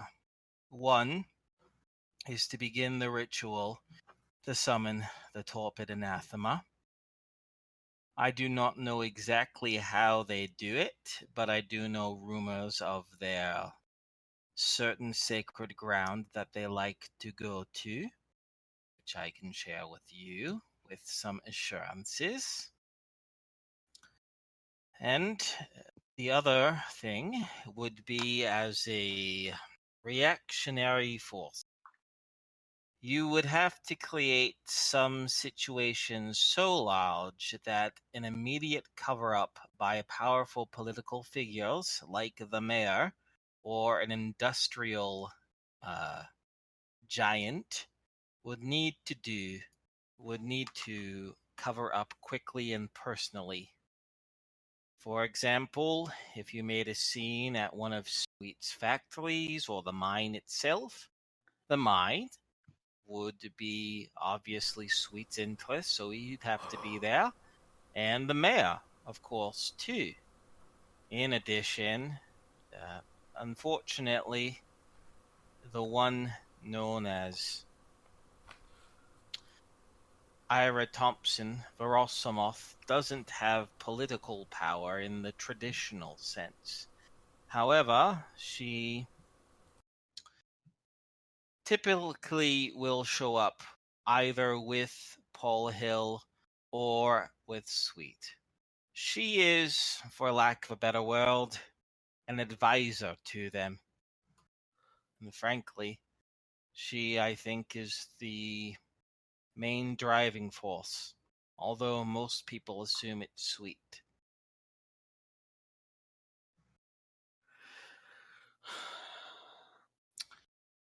I will tell you the location of where they are rumored. Remember, this is simple rumor. We are recent members of the Order of the Lapine, and I do not know nearly as much as I like to think I do. But a rumor is better than no information. And the assurance is this. I've talked with Rose, and now seeing a display of your power and conferring, we have decided to take you up finally on your offer. We will betray the Order of the Lapine. We will assist you as long as you leave us still breathing and alive. And perhaps when all this is done and the Order is dismantled, we can carry on with our lives, free of their influence as well. All right. You gonna I stop mean- killing people? Of course, like I said, despite some of the venomous barbs by your friend, Hugo was a dear friend, and we did take an extreme action for what we appeared to be an extreme circumstance. With those circumstances gone, we have no murder in our heart. And I like to think by what happened here with Rose, even though she was in the midst of her more ferocious form, she still listened to logic. She still held back. Mm. All we desire, and you know I'm being honest with this, since those lovely drugs are still in effect, is peace and prosperity. Growth. I like being a Mackenzie. I would like to still be a Mackenzie, especially here in Velda City. There's so much more beautiful things. Art, for example. Music.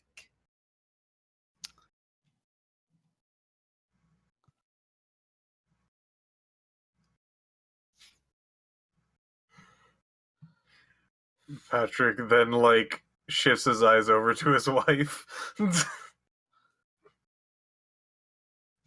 Rose pauses for a moment and shrugs, and she says, I guess I can just hunt deer in the woods.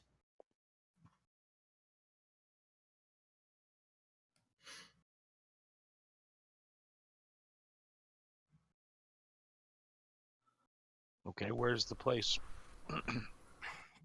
So I have your assurance.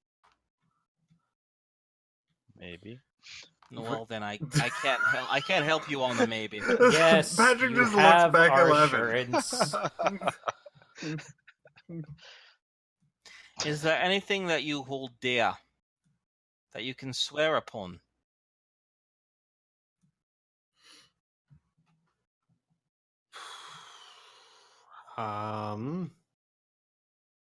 I'll stand quiet on this one.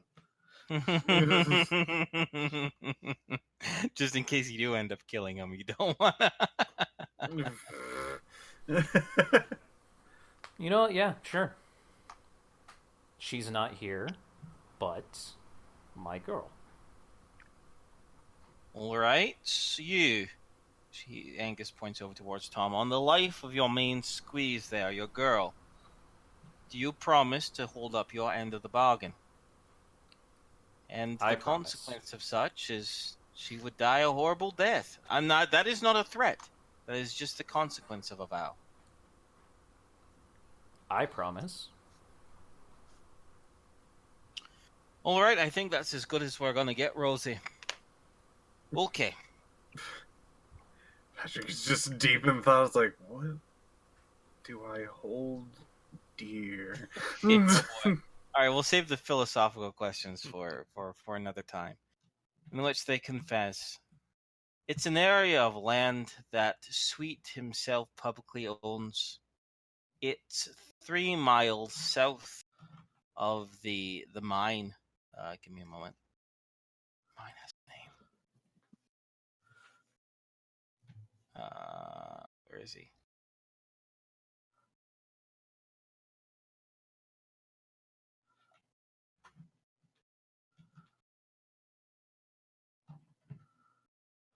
Oh, there we go. The Grand Quarry Mining Corporation. It's 3 miles directly south of the Grand Quarry.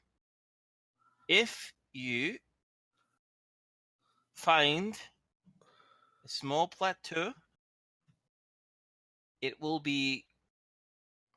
stand out from everything else. And the very fact that normally in plateaus and fields grass grows. Not a single thing will grow. And the rumors say that the earth itself is black and cracked, as if nothing could possibly grow there. Now, this all might be flights of fancy, but it's the best lead I've got. This sounds like a place where you might summon, I don't know, a torpid anathema. Just saying. Yeah, that's what I thought as well. Yeah. So, that's it. No address, unfortunately. They don't do it on the top of the high-rise hotel.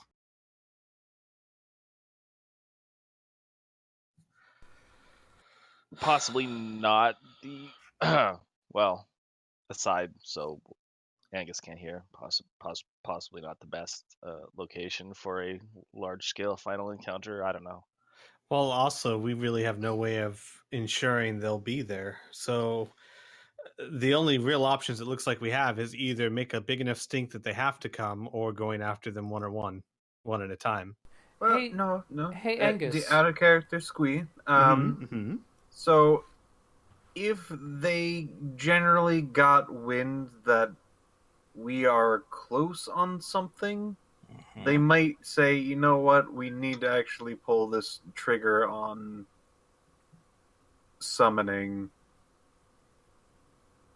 Like, really make something that makes them, like, fear and want to use this. Okay. Like killing one of the three of them. Like that, yes. Not what you had in mind, obviously. Well, no, like if you actually like took one of them and just had them disappear, and then we basically like left a note of some kind, I think that would be pretty I convincing. think that's called a ransom letter, dude. Well, like even just like a mark or something like that, like just to let them know that like this was intentional. Maybe not from us specifically, but We could like even- something that actually. we could even make it so crazy public that we just try and get a meeting with the mayor. We go to the mayor and then we imprison him. Then we just fucking leave. They We would could. have to react to that. We could investigate the area. Like I don't know anything about magic because I'm Lavin, so I don't know anything about magic. But is there some way we could like desecrate only the opposite way around this Solemnify. area? Sorry, what was that? Solemnify. Make it Oh, more that's good. solemn. Good word, yeah. Solemnify or whatever. Turn this into sacred ground Consecrate. so they consecrate so they can't do their big bad thing here out there if it is in fact the place where they're summoning this guy. If you say this, are you gonna put toward? Are you saying this kind of in character side with the Tyrath NPCs? Yes. The small monk-like individual says, "What magic has its own rules, even in dimensions such as this. What one place draws power from, that power can be taken away. I would need to examine the site, but I think I could do that." Ooh, Lavin points a finger gun at Monk Guy. that should probably be the next step then. And doing that, if we could somehow advertise that, then that would definitely draw at least some of them there to check and see if it's true. Put up some posters. Consecrating ground outside Yeah. the mine. Oh, hey, Come see. you didn't need this area all non-consecrated, did you?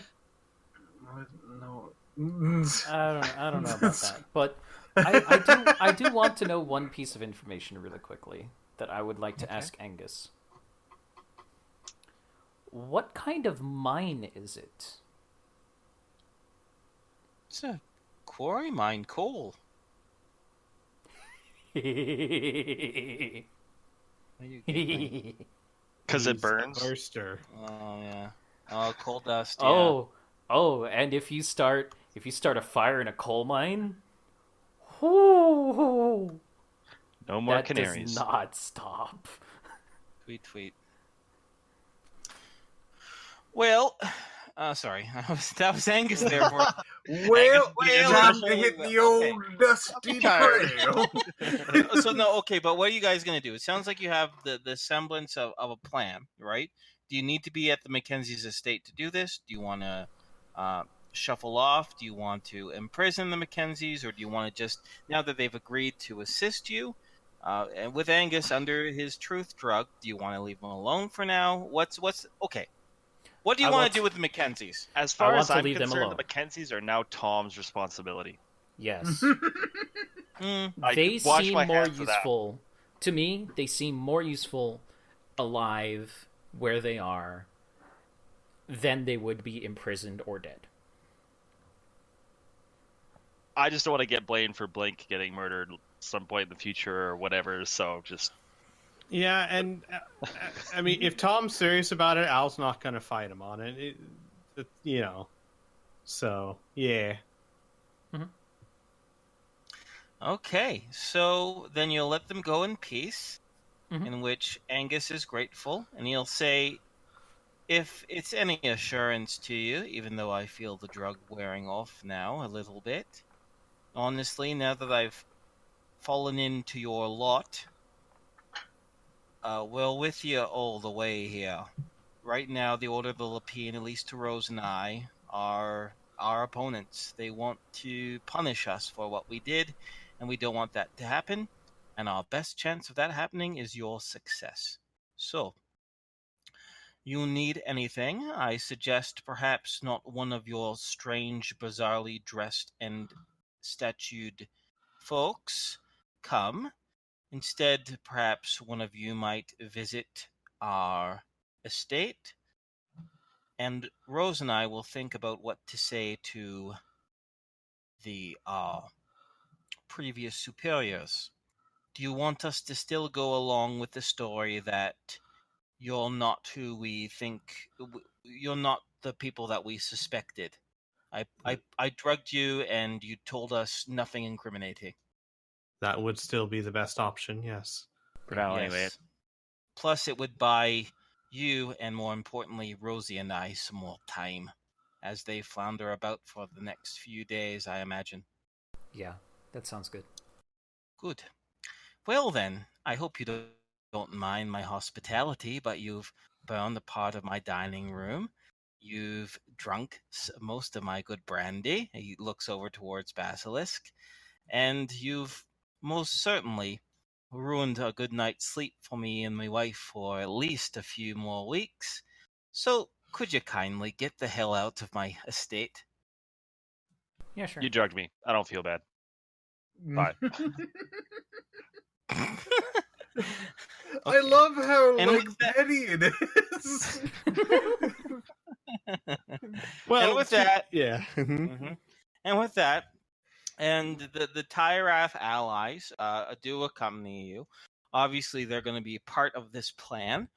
They'll voice some more opinions on the tactics, but not just yet, obvious, since Angus and Rose are quickly shuffling your emerging group out into the darkness of their front stoop, in which the door is unceremoniously closed behind your back and the lights turned off. Of course, the large, sprawling estate with its many statues and guardians give you ample time to head back to your vehicles. However, and I will leave you on this, at the front of the estate, instead of the typical, what do they call it, valets that are there, the valets are also all gone. Your vehicles are still parked off to one small parking area, a little, I'd say about 500 feet off to the right. But there appears to be a very long, sleek, black limo idling in front of the valet area, in which a door is rolled down and you see the statuesque, bright blonde-haired, or I guess white-haired in this black and white world, full-lipped beauty that is Miss Johnson, smoking a long little cigarette on a little tiny end of a stick, like the movie stars do, as she says, "Good evening. Please get in," she says, as she points to the obsidian man, the tattooed lady, and the monk-like person. And she says, "You need to get into this vehicle and off the streets right now. And you too," as she gestures to the rest of the group, "you should get in too. You're in a lot of trouble." And with that, we'll end the session. Fun. Oh no, we upset mommy. We didn't get to murder anyone or burn any houses. I'm really disappointed. Look. Okay, now You're out of listen 10. here, fucker. Will not burn again. I was down for that, but we decided not to. To be Also, fair, I know, Byrne it's did like people try say that. to burn down someone's house. You I'm could have, but down. this is a much different twist now. Yes, it's really interesting. But I'm also, I will point out, down to 69 ISP out of 200. I have done a lot of fire stuff. Burn. Yes. So anyways, thank you guys. Coal mine. Yeah. Thank you guys for watching. We will see you guys next week Sunday for another episode of Riffs. Don't forget to check out 3 Galaxies every Wednesday. See you later. Bye-bye. Bye-bye. Bye.